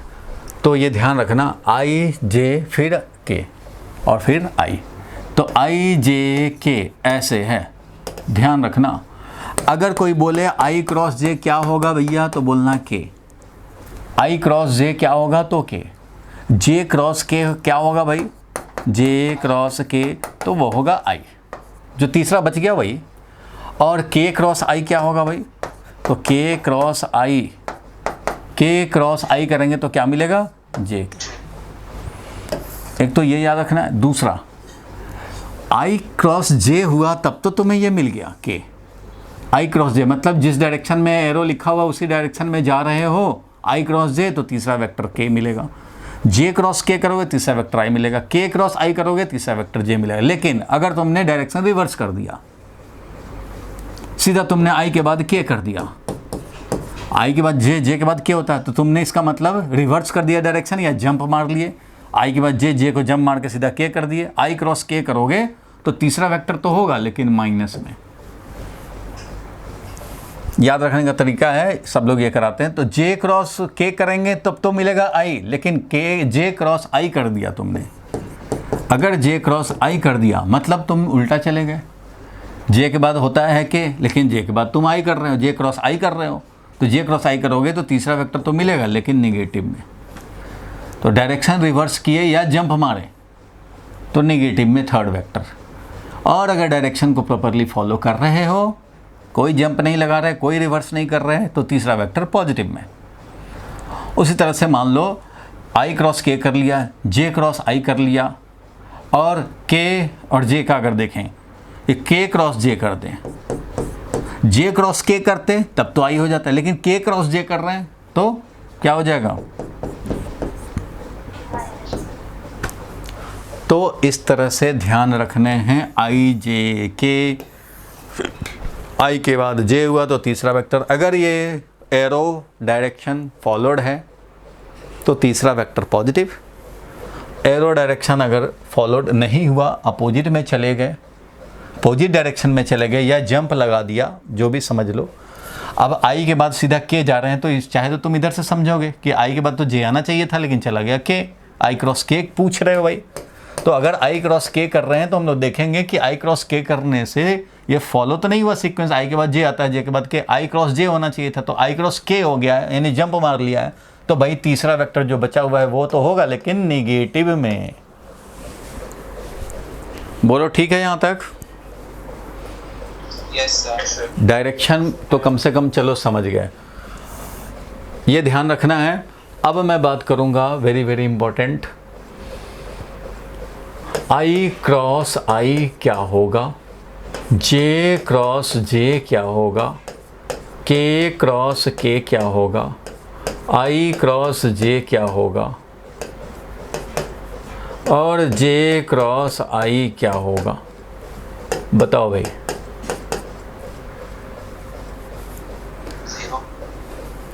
ये वाला आई क्रॉस आई, तो भाई जो फंडामेंटल रूल है कि ए क्रॉस बी जो होता है वो होता है A B sine theta into unit vector. तो इसको ज़रा हम लोग अप्लाई करें, ये भी समझ जाएंगे कैसे। फिलहाल ये है कि A cross B is A B sine theta और यूनिट वेक्टर। तो ए क्रॉस बी समझो ये कर रहे हैं आई क्रॉस आई, तो ए का वैल्यू यानी कि आई का वैल्यू, बी का वैल्यू मीन्स आई क्रॉस आई कर रहे हो तो आई का ही वैल्यू, ठीक है भाई। और साइन, साइन दोनों के बीच में, तो आई और आई में साइन क्या होगा 0 डिग्री, और एक यूनिट वेक्टर से मल्टीप्लाई होगा, ठीक है भाई। तो यही तो 0 हो गया, तो यूनिट वेक्टर से मल्टीप्लाई करने से क्या होगा 0 वेक्टर प्रोड्यूस होगा। क्या होगा 0 वेक्टर प्रोड्यूस होगा। 0 वेक्टर क्यों बोल रहे हैं, 0 क्यों नहीं बोलते रहे? अरे भाई 0 तो ये मैग्नीट्यूड है और मल्टीप्लाइड बाय यूनिट वेक्टर जो करेंगे 0 हो जाएगा। ये algebraic multiplication, algebraic multiplication, algebraic multiplication, algebraic multiplication ये है, यूनिट वेक्टर से मल्टीप्लाइड है। क्या है ये भाई, तो 1 1 0 ऐसे समझे। 1 वैल्यू और 1 वैल्यू, साइन 0 तो 0 होता है, साइन 0 0 वैल्यू और इनटू यूनिट वेक्टर, तो क्या मिला भाई 0 वेक्टर। तो देखो भाई क्रॉस प्रोडक्ट एक वेक्टर होता है तो क्रॉस प्रोडक्ट एक वेक्टर ही रहेगा, भले उसका वैल्यू 0 क्यों ना हो जाए। उसी तरह से जे क्रॉस जे करोगे तो 1 वैल्यू और दोनों के बीच में साइन, तो sine 0 degree J cross J, sine 0 degree into unit vector, तो ये क्या हो गया भाई 0 इंटू यूनिट वेक्टर, और 0 इंटू यूनिट वेक्टर मतलब क्या हुआ 0 वेक्टर। क्या हुआ ये 0 वेक्टर या नल वेक्टर। मयंक क्लियर है? Yes sir. कोई परेशानी हो किसी को तो बता दे भाई। चलो यहां तक क्लियर है। के क्रॉस के क्या होगा वैसे ही 0 vector, means same unit vector में क्रॉस प्रोडक्ट करेंगे तो 0 वेक्टर मिलेगा। डॉट प्रोडक्ट में क्या होता था आई डॉट आई 1 होता था, जे डॉट जे 1 होता था, डिफरेंट वाले यूनिट वेक्टर में 0 हो जाता था क्योंकि वहाँ कॉस था, कॉस 90 डिग्री 0 होता है। यहाँ कॉस, यहाँ साइन है, यहाँ साइन 0 डिग्री 0 होता है। अब बताओ आई क्रॉस जे, तो आई क्रॉस जे ये जो होगा तो आई क्रॉस जे वही से निकालेंगे। आई क्रॉस जे क्या होगा भाई, तो आई के बाद जे, जे के बाद के होता है, तो आई क्रॉस जे तो ठीक बात बोल रहा है, तो इसका मतलब पॉजिटिव के। जे क्रॉस आई क्या होगा, ये तो उल्टा चल दिए भाई, आई के जे के बाद तो क्या आना चाहिए था, तो जे क्रॉस आई पूछ रहा है, इसका मतलब थर्ड वेक्टर लेकिन नेगेटिव में। देखो पहले ही लिखे होंगे कहीं जे क्रॉस आई, जे क्रॉस आई कहीं लिखे होंगे, देखो जे क्रॉस आई तो माइनस के। तो जब ये डिफरेंट यूनिट वेक्टर आएगा तो ये वाला काम कर रहे हैं भैया, आई जे और के वाला काम कर रहे हैं, ठीक है। डिफरेंट यूनिट वेक्टर आए, क्रॉस प्रोडक्ट लेना है तो ये वाला काम करना है। सेम यूनिट वेक्टर में अगर क्रॉस प्रोडक्ट हुआ तो वो सीधा 0 हो जाएगा। बोलो यहां तक क्लियर हुआ? ये नोट कर लो भाई। यस सर हो गया। Yes sir. हाँ डाउट जिसको है वो बताए भाई। हविशा डाउट बताओ।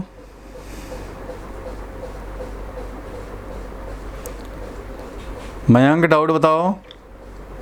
सर क्लियर है। तुम्हारा हाथ उठा हुआ है अभी तक। निखिल डाउट बताओ भाई। सर बाय मिस्टेक हो गया।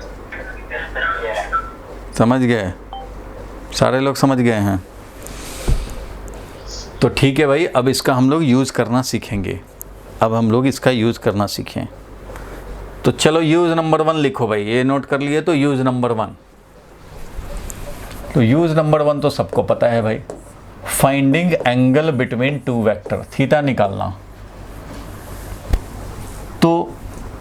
और तो क्रॉस प्रोडक्ट और डॉट प्रोडक्ट दोनों यूज़ कर सकते हैं। फॉर एग्जांपल एक जाना पहचाना सा तुम्हारे लिए ले लेते हैं, एक मान लो ले लेते हैं 4i कैप एक्स एक्सिस,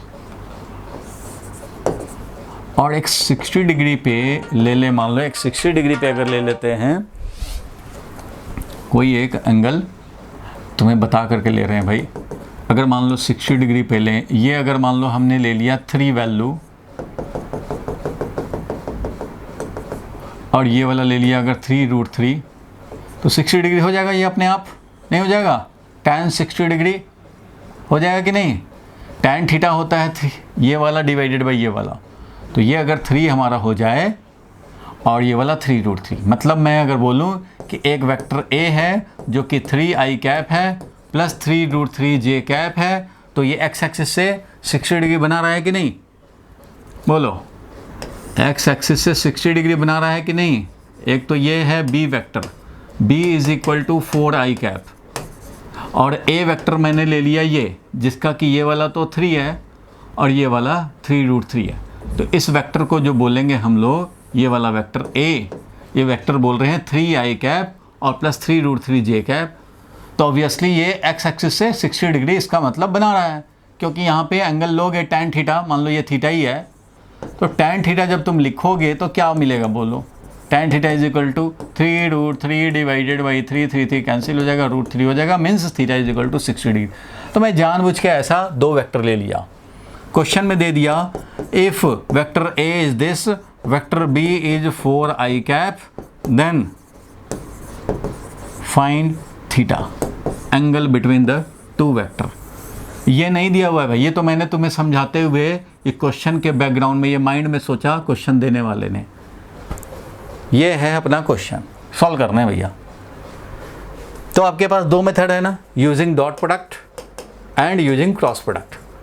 तो यूजिंग डॉट प्रोडक्ट, अगर डॉट प्रोडक्ट का यूज करके करना चाहते हो तो सीधा बोलोगे भाई कि कॉस थीटा होगा हमारा a dot B divided by A B. बोलो ठीक है, अरे ये बोलोगे ना, क्योंकि a डॉट बी होता था ए बी कॉस थीटा, तो डॉट प्रोडक्ट में कॉस थीटा है छुपा हुआ, तो यहीं से कॉस थीटा को पकड़ लिया, मिल गया हमें मेथड 1। इससे निकालेंगे। अच्छा तो डॉट प्रोडक्ट ले लो भाई, डॉट प्रोडक्ट लेके ही निकाल लो, बताओ कितना आ जाएगा डॉट प्रोडक्ट इसका।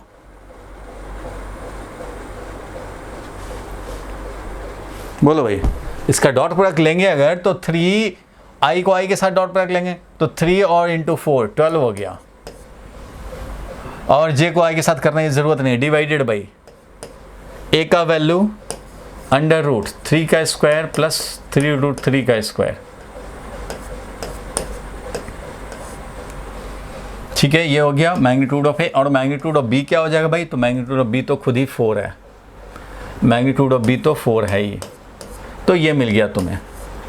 तो इससे तुम्हें देखो कॉस थीटा का वैल्यू क्या मिल गया, 12 डिवाइडेड बाई ये हो गया 4 मल्टीप्लाइड बाई 9, और ये 9 3 27,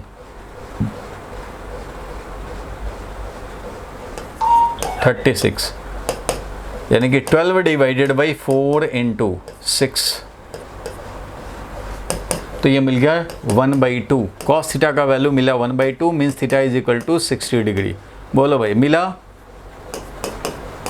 जो मिलना चाहिए था मिला? ये हम लोगों ने डॉट प्रोडक्ट का यूज़ करके, मैंने तो बताया था दो वेक्टर में एंगल निकालना हो तो डॉट प्रोडक्ट भी यूज़ कर सकते हो, क्रॉस प्रोडक्ट भी यूज़ कर सकते हो।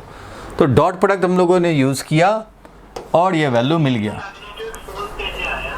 मैग्नीट्यूड 4 कैसे आया? अरे भाई, जो 4i कैप है इसका मैग्नीट्यूड तो 4 ही है एक्स डायरेक्शन में। या तो फिर लिखो i के कोफिशिएंट का स्क्वायर प्लस j का कोफिशिएंट नहीं है, k का कोफिशिएंट नहीं है, तो ऐसे लिखोगे, तब भी बात एक ही होगी।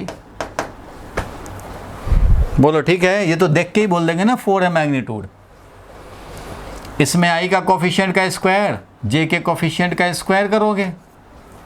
बोलो ठीक है, क्लियर है यहाँ तक? हाँ, तो ये तो पहले वाली बात हो गई भाई। अब हम लोगों को तो मेन क्रॉस प्रोडक्ट का यूज़ करने थे, तो ठीक है भैया, अब मैं क्रॉस प्रोडक्ट का यूज़ करके काम करता हूँ। यूजिंग क्रॉस प्रोडक्ट एंगल हम लोग निकाल सकते हैं। दिस इज सपोज करो ये मेथड 2 है। तो भाई हम लोग जानते हैं कि a क्रॉस b होता है A B sine theta into unit vector, लेकिन a क्रॉस b का वैल्यू होता है वो ए बी साइन थीटा होता है। यूनिट वेक्टर को गोली मारो, हमें तो चाहिए साइन थीटा, हमें चाहिए साइन थीटा। यूनिट वेक्टर को गोली मार दिया, हमें साइन थीटा चाहिए, तो यहाँ से मैं निकालूंगा तो बोलूँगा भाई साइन थीटा है a cross b divided by a का वैल्यू b का वैल्यू, ये है भाई। तो यहाँ से निकालूंगा मैं साइन थीटा।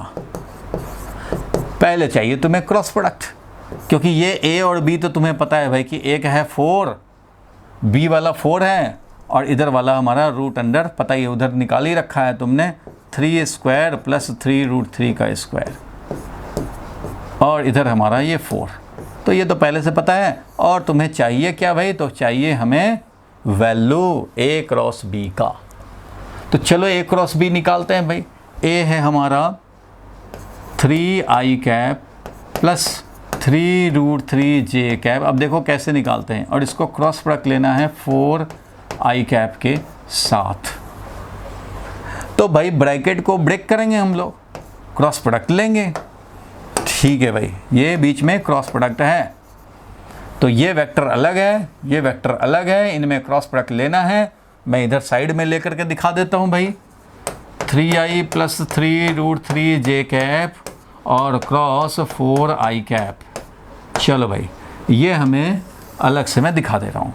क्या करेंगे, ब्रैकेट ब्रेक करेंगे। मीन्स ये हो गया 3i को क्रॉस प्रोडक्ट कराओगे इसके साथ, तो 3i क्रॉस 4i, और आ गया plus 3√3 into 4, 3√3j cap into 4 कर देते हैं, जो लिखा है वही लिख देते हैं, 3√3j कैप और क्रॉस 4i कैप।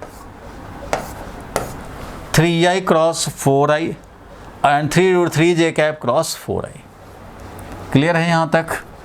अब देखो i क्रॉस i होता है नल वेक्टर, इसलिए ये मल्टीप्लाई करने की ज़्यादा ज़रूरत ही नहीं है, ये नल वेक्टर है।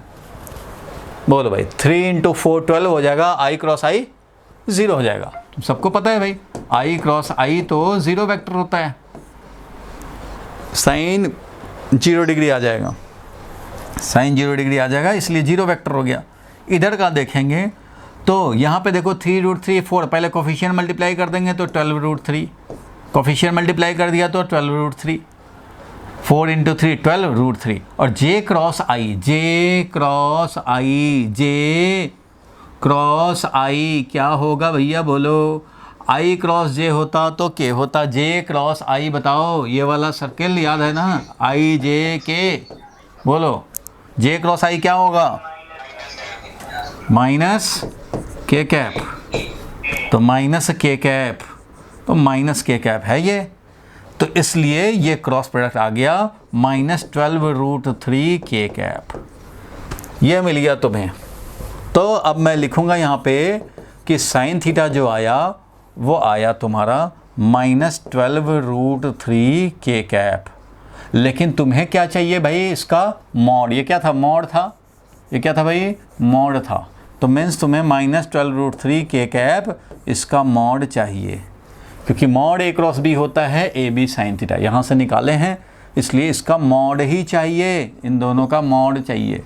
मॉड मतलब वैल्यू चाहिए। और ये वाला कितना हुआ था भाई, तो ये वाला हुआ था, उधर हम लोगों ने निकाला था √36, और ये है 4। ठीक है भैया, तो साइन थीटा आया, कितना आया भाई, तो इसका मॉड कितना है, मॉड कितना है भाई, ये बताओ, ये मॉड कितना है न्यूमरेटर में, -12√3 k कैप, इसका मॉड कितना, 12√3, इसका मॉड कितना हो गया 12√3। k कैप तो यूनिट वेक्टर है, उसका तो 1 वैल्यू होता है, माइनस को लेना नहीं, हमें तो मॉड चाहिए, तो 12√3, और ये हो गया 6 इंटू 4, 6 इंटू 4, तो बताओ कितना हो गया, √3/2, √3/2 हो गया साइन थीटा। और जब साइन थीटा आ गया √3/2, तो इसका मतलब थीटा कितना, तो बस ऐसे मिल जाएगा हमें। तो चाहे क्रॉस प्रोडक्ट का यूज करके एंगल निकाल लो या डॉट प्रोडक्ट का यूज करके एंगल निकाल लो भाई।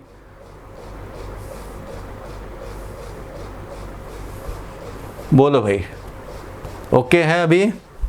और मैंने क्वेश्चन लेने के पहले ही तुम्हें बता दिया था कि क्वेश्चन के पीछे मैं क्या सोच के लिख रहा हूं।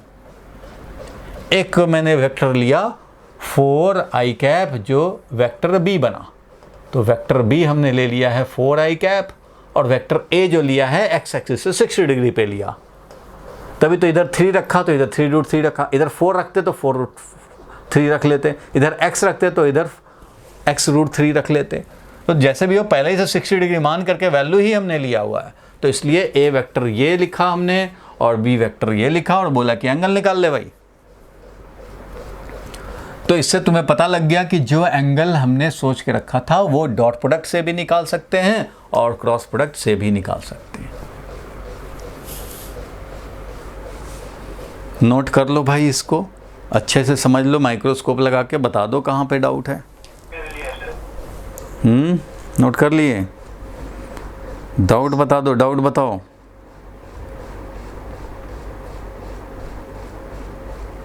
सर बोलो। सर वो मोड समझ में नहीं आई। मुझे भी तुम्हारी बात समझ में नहीं आई भाई मेरे, फिर से बोलो क्या कह रहे हो? सर जो मोड की जो वैल्यू बताई थी आपने सर, वो कैसे बताई इसका मतलब? मॉड का मतलब होता है ओनली वैल्यू। मान लो कोई वेक्टर ए है 4i कैप, तो इसका वैल्यू कितना? इसका वैल्यू कितना? 4, क्योंकि i कैप का वैल्यू तो 1 होता है। i कैप तो यूनिट वेक्टर है, 1 है। इसका magnitude multiplied by unit vector यही होता है ना। ठीक है भाई। अब मान लो कोई वेक्टर आया तुम्हारा, मान लो c वेक्टर आया -12√3j कैप, मान लो -12√3j कैप। तो ये 12√3 तो वैल्यू है, माइनस मतलब क्या? माइनस तो डायरेक्शन रिवर्स करता है, वैल्यू थोड़ी चेंज करता है। j कैप तो 1 वैल्यू का है। तो बताओ c का मैग्नीट्यूड कितना होगा, वैल्यू कितना होगा, मॉड कितना होगा? मॉड मतलब वैल्यू, मॉड कितना होगा? ये तो 12√3 ही होगा ना। बोलो भाई। Okay sir. तो वही चीज़ है यहाँ पे, -12√3 के कैप आया था, -12√3 के कैप आया था, तो उस हिसाब से हम लोग काम कर लिए। -12√3 का मॉड, क्योंकि यहाँ मॉड ही तो होता है, ये मॉड होता है भैया, मॉड है। sin theta is equal to mod of a cross b divided by A B. तो मॉड लिखा हमने, काम हो गया। बोलो ठीक है यहाँ तक?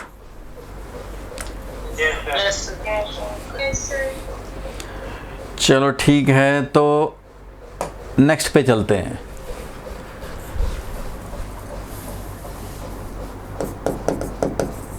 Find a cross b if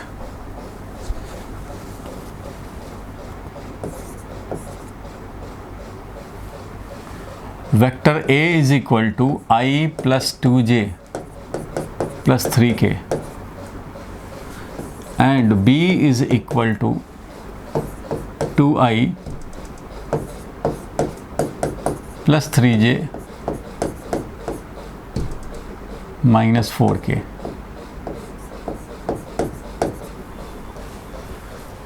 a cross b निकालने हैं। मेथड 1, a क्रॉस b निकालने हैं भैया, तो निकालो जैसे निकालते थे, भले ही थोड़ा लेंदी हो जाएगा और क्या हो जाएगा। चलो तो I plus 2j I cap plus 2j cap plus 3k cap को क्रॉस प्रोडक्ट करने हैं। किसके साथ भाई? तो twice I cap plus 3j cap और माइनस 4k कैप। ठीक है भाई। तो कैसे करेंगे? तो सबको मालूम है भाई, जैसे अभी किया था वैसे ही करेंगे। कैसे? तो पहले इसको इसके साथ करो, इसको इसके साथ करो, इसको इसके साथ करो, फिर इसको इसके साथ करो, इसको इसके साथ करो, इसको इसके साथ करो, ऐसे ही तो करेंगे। और फिर इसका भी है भाई, तो इसका भी फिर तीनों के साथ करोगे, ऐसे करने पड़ेंगे। बोलो भाई, लॉजिक तो यही है। बोल लो, कुछ तो बोलोगे। तो ऐसे करना है, तो ऐसे करना है तो कम से कम एक चालाकी तो करो। कम से कम इतना कितनी बार लिखोगे? एक तो कम से कम ये चालाकी करने हैं कि आई को आई के साथ क्रॉस प्रोडक्ट लेने की ज़रूरत नहीं है, क्योंकि आई क्रॉस आई 0 हो जाता है। बोलो, आई क्रॉस आई या जे क्रॉस जे या के क्रॉस के, ये सब क्या है भाई? तो नल वेक्टर है, 0 वेक्टर है। जिस तरह से आई डॉट आई हम लोग लिखते थे आई डॉट जे या आई डॉट के, ये सब हो जाता था 0। डॉट प्रोडक्ट में ये सब 0 हो जाता था। क्यों भाई? कि डॉट प्रोडक्ट में कॉस आता है और कॉस 90 डिग्री पे 0 हो जाता है। और यहाँ पे ये 0 इसलिए होता है क्योंकि यहाँ पे हमारा साइन आता है, डॉट प्रोडक्ट है, ये क्रॉस प्रोडक्ट है तो इसमें साइन आता है और साइन 0 0 होता है। जो भी हो कम से कम आई को आई के साथ लेने की ज़रूरत नहीं है, जे को जे के साथ और के को के साथ, कम से कम 3 तो निकल गए, बाकी तो देखने ही पड़ेंगे। तो यहाँ पे देखो क्या करेंगे, तो सबसे पहले इसका काम कर रहे हैं, तो आई को ले रहे हैं भैया, आई को, तो आई क्रॉस 2i लेने की ज़रूरत नहीं है क्योंकि आई क्रॉस आई 0 हो जाएगा। आई क्रॉस ये, तो आई का कोफिशिएंट 1 है, इधर 3 है, तो पहले तो कोफिशिएंट मल्टीप्लाई कर देंगे, तो 3 और आई क्रॉस जे होता है के कैप करेंगे, फिर आई को इसके साथ करेंगे, तो यहाँ कोफिशिएंट 1 है, इधर -4 है, तो -4 लिख दिया। और आई क्रॉस के क्या होता है भाई, तो आई के बाद तो जे होता है, आई क्रॉस के कर रहा है तो क्या हो जाएगा, बोलो, -j, क्योंकि आई क्रॉस के नहीं होता, आई के बाद जे होता है, जे के बाद के होता है, तो ये आई क्रॉस के कर रहा है भाई, आई के बाद जे आना चाहिए, आई क्रॉस के करेंगे तो -j।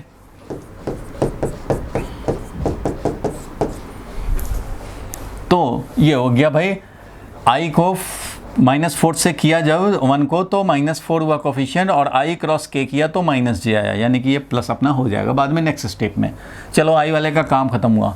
अब 2j का करेंगे, तो 2j का आई के साथ करेंगे, तो पहले तो 2j और 2 कोफिशिएंट मल्टीप्लाई करके 4 लिख लिया, ठीक है भाई। अब j क्रॉस आई कर रहे हैं, तो जब j क्रॉस आई करेंगे तो क्या हो जाएगा बताओ, j क्रॉस आई क्या होता है, j क्रॉस आई क्या होता है, फिर उल्टा हो गया -k कैप, तो -k कैप लिखेंगे। फिर अब देखो, अब 2j को 3j के साथ करने की ज़रूरत नहीं है, j और j के साथ शहीद हो जाता है, तो 2j का -4 के साथ, तो 2 है इधर, इधर -4 है, तो -8 कर लिया। और j क्रॉस के को क्या बोलते हैं, j क्रॉस के को क्या बोलते हैं, j क्रॉस के को क्या बोलते हैं भाई, j क्रॉस के को आई बोलते हैं, क्योंकि सीक्वेंस फॉलोड है, पॉजिटिव में लिखेंगे। चलो भाई, ये j वाले का भी काम तमाम हुआ। अब बचा ये k वाला।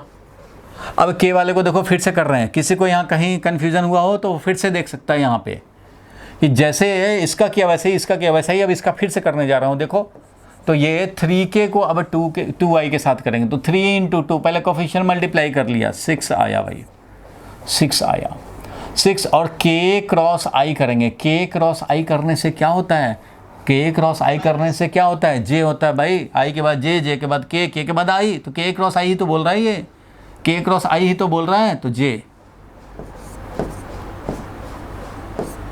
ये तो सही सीक्वेंस है ना, i के बाद j, j के बाद k, k के बाद i, तो i j k, यहाँ k क्रॉस i बोल रहा है तो j लिखेंगे, ठीक है, नहीं समझे, k क्रॉस i लिखेंगे तो j होगा, i क्रॉस k करेंगे तब -j होगा। यहाँ k क्रॉस i किया, देखो k क्रॉस i हुआ। अब k को j के साथ करेंगे तो 3 × 3 9, और k क्रॉस j करेंगे, k क्रॉस j, अब बताओ भाई k क्रॉस j क्या होगा, k क्रॉस j क्या होगा, बस ये मिल गया तुम्हें, और k को k के साथ करने की ज़रूरत है नहीं, तो इससे तुम्हें मिल गया। मैं 2 मेथड से बता रहा हूँ, एक मेथड ये है, दूसरा मेथड भी एक है, बताऊंगा तुम्हें, जो सिंपल होगा वही काम कर लेना। 3k वाला है एक यहाँ और k वाला एक यहाँ, 3k कैप और -4k कैप, तो ये हो गया -k कैप, 3k कैप और -4k कैप एक साथ कर लेंगे भाई इनको, तो -k कैप हो गया। अब देखो यहाँ माइनस माइनस प्लस, +4j है, और कहाँ गया j वाला, ये है, +4j और +6j, तो +10j कैप। चलो इसका हो गया काम, इसका और इसका काम हो गया, और -8i कैप और -9i कैप, कितना हो गया, -17i कैप। तो ये मिल गया तुम्हारा a क्रॉस b का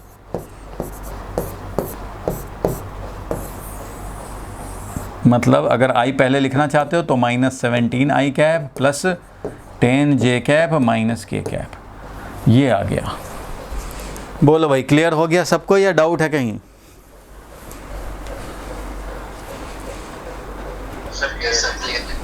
किसी को कोई डाउट है तो बता दे भाई। सही आंसर यहीं खत्म हो जाए। हाँ बोलो। ये आंसर यहीं खत्म हो जाए। हाँ, क्रॉस प्रोडक्ट ही निकालना था ना, क्रॉस प्रोडक्ट निकालना था, निकाल लिए, तो अब ख़त्म हो गया ना काम, आंसर यही हो गया। आंसर IJK में ही लिखना पड़ेगा जब cross product, find A cross B if A is this B is this, हो गया। एंगल निकालना होता तो फिर और आगे बात बनाते।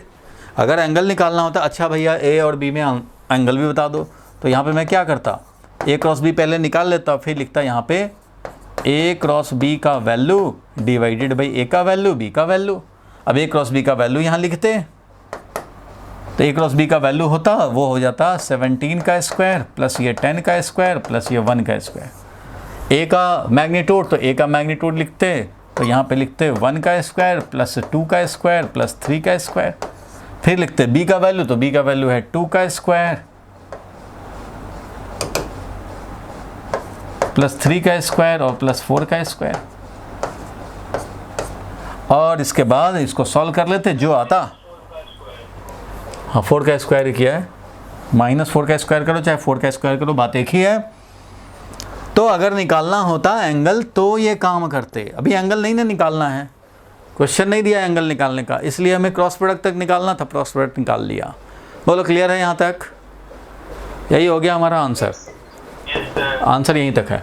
चलो अब आगे बढ़ते हैं, ये नोट कर लिया सबने, इसका मैं दूसरा मेथड बताऊंगा। अब आपको डिसाइड करना है कि कौन सा मेथड ज़्यादा इजी है।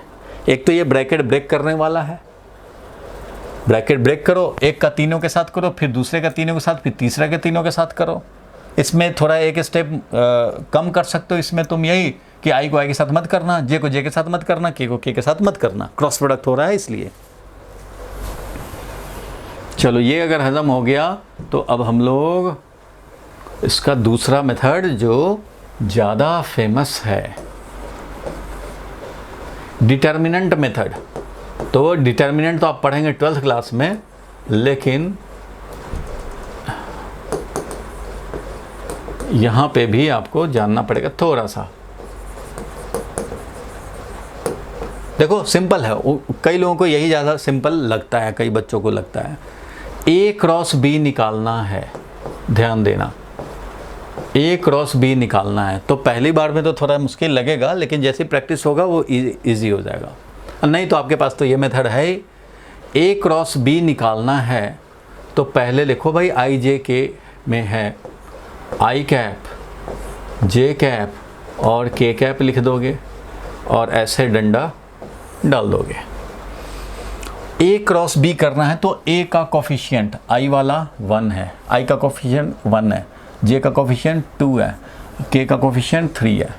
ठीक है भाई, अब A का लिख लिया। अब B क्रॉस B करना है तो B का लिखेंगे, I का कोफिशिएंट 2 है, J का कोफिशिएंट 3 है और K का कोफिशिएंट है -4। डंडा जो लगाया वो डिटर्मिनेंट इसको बोलते हैं, डिटर्मिनेंट।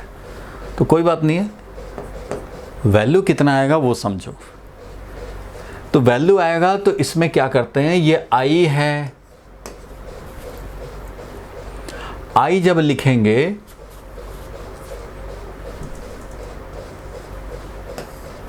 तो ये है 2, I लिखेंगे तो ये वाला इसका कॉलम और इसका रो डिलीट कर देंगे, समझो हट गया, बच गया क्या, ये वाला 2 3 3 -4।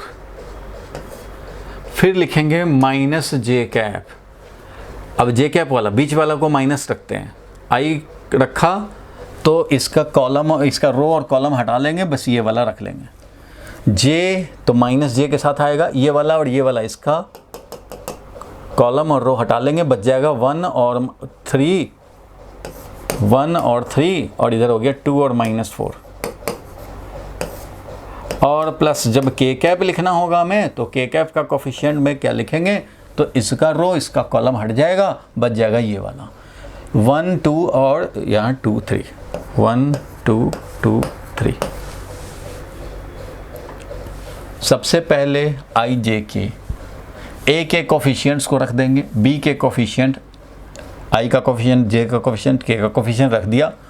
I लिखेंगे तो रो कॉलम भूल गए, ये वाला चिपका देंगे। -J, अब J वाला रो कॉलम भूल जाएंगे और ये जो बचेगा 1 और 3 बचा, 2 और 4 वो चिपका देंगे, 2 और -4। और जब के कैप लिखेंगे तो यहाँ प्लस रखेंगे, प्लस के कैप, और ये 1 और 2 और ये 2 3 ऐसे रख दिया बस। इसके बाद आंसर तुम्हारे पास होगा।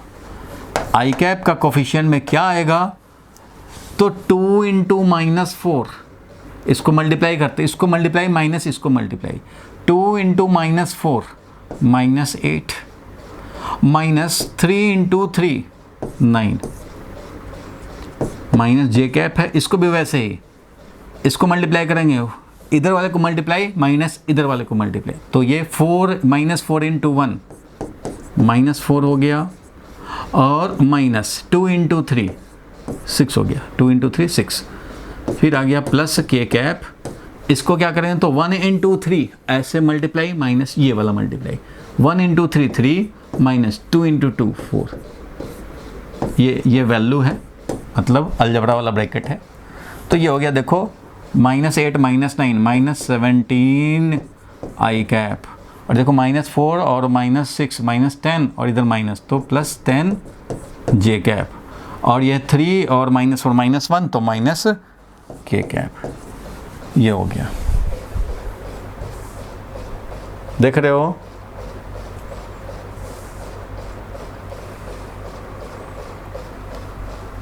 -17 आई कैप +10 जे कैप माइनस के कैप मिल गया।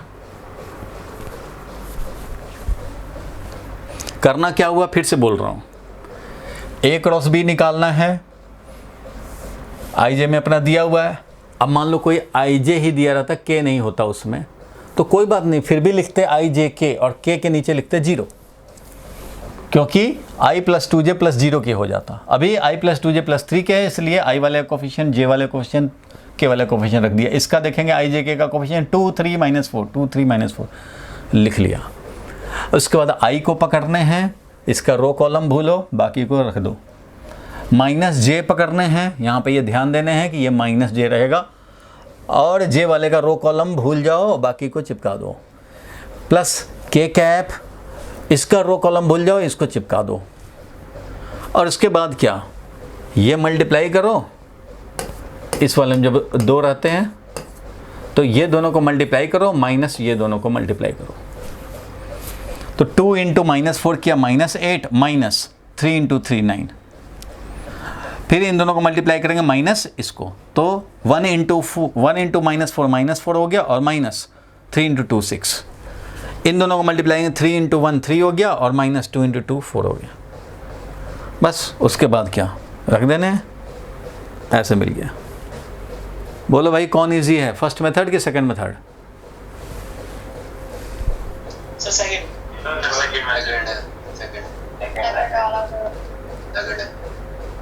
सेकंड वाला है ना इजी, वो भी इजी है, ये भी इजी है, दोनों ही इजी है, जिसको जो सूट करे वो काम कर ले। लेकिन इसमें ध्यान रखना पड़ता है कि ये I क्रॉस J क्या होगा, के कैप होगा -K, वो तो ध्यान वैसे भी रखना है आपको, वो तो वैसे भी हमेशा ध्यान रखना है। कोई ज़रूरी नहीं कि हमेशा आप डिटर्मिनेंट ही यूज करते रहेंगे, अब छोटा छोटा रहेगा। अब 2I क्रॉस 3J करना होगा तो उसके लिए थोड़े ही आप डिटर्मिनेंट लगाएंगे, आपको डायरेक्ट करना पड़ेगा कि 6 और I क्रॉस J के कैप हो जाएगा। तो ये तो खैर रखना ही है, जो सर्कल वाला जो बताया था वो तो करना ही है। लेकिन जब ये तीनों वाला होता है ना, तो उस कंडीशन में इतना करना, सारा ध्यान रखना, एक भी गड़बड़ नहीं होना चाहिए साइन, तो उस कंडीशन में ये वाला भी अच्छा एक मेथड हो जाता है, डिटर्मिनेंट मेथड कर सकते हैं यहाँ भी। ठीक है, इट मीन्स देखो ध्यान से, जो बुक में तुम्हें लिखा रहेगा थ्योरी में, वो ये लिखा रहेगा, और ये लास्ट ही पॉइंट है, मुझे लगता है कि एक क्लास और लेना ही पड़ेगा वेक्टर में। A = AX I cap, A = AX I cap plus AY J cap plus AZ K cap, B = BX I cap, मैं 2 मिनट में छोड़ने जा रहा हूँ अब, plus BY J cap plus BZ K cap. Then A cross B क्या होगा, तो A क्रॉस B होगा I cap J cap K cap, और ये क्या AX coefficient A Y A Z, और ये क्या हो गया भाई B X B Y and B Z. बोलो ये क्लियर है? Yes sir. ये मैं उसका फॉर्मूला समझो लिख रहा हूँ, उसका फॉर्मूला लिख रहा हूँ।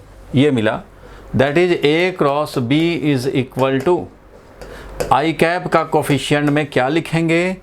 तो आई कैप का कोफिशिएंट में लिखेंगे हम लोग, आई कैप का कोफिशिएंट में ये भूल गए A Y into B Z minus, I वाला भूले हुए हैं, ये वाला है खाली बस। तो A Y B Z minus B Y A Z.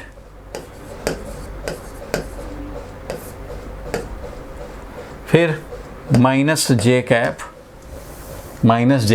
अब ये वाला भूल जाएंगे तो A X B Z minus B X A Z, और प्लस के कैप रखेंगे तो ए एक्स बी वाई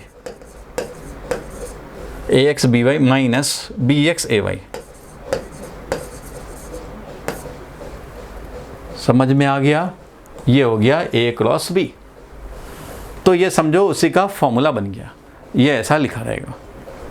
कोई परेशानी नहीं है इसमें भाई?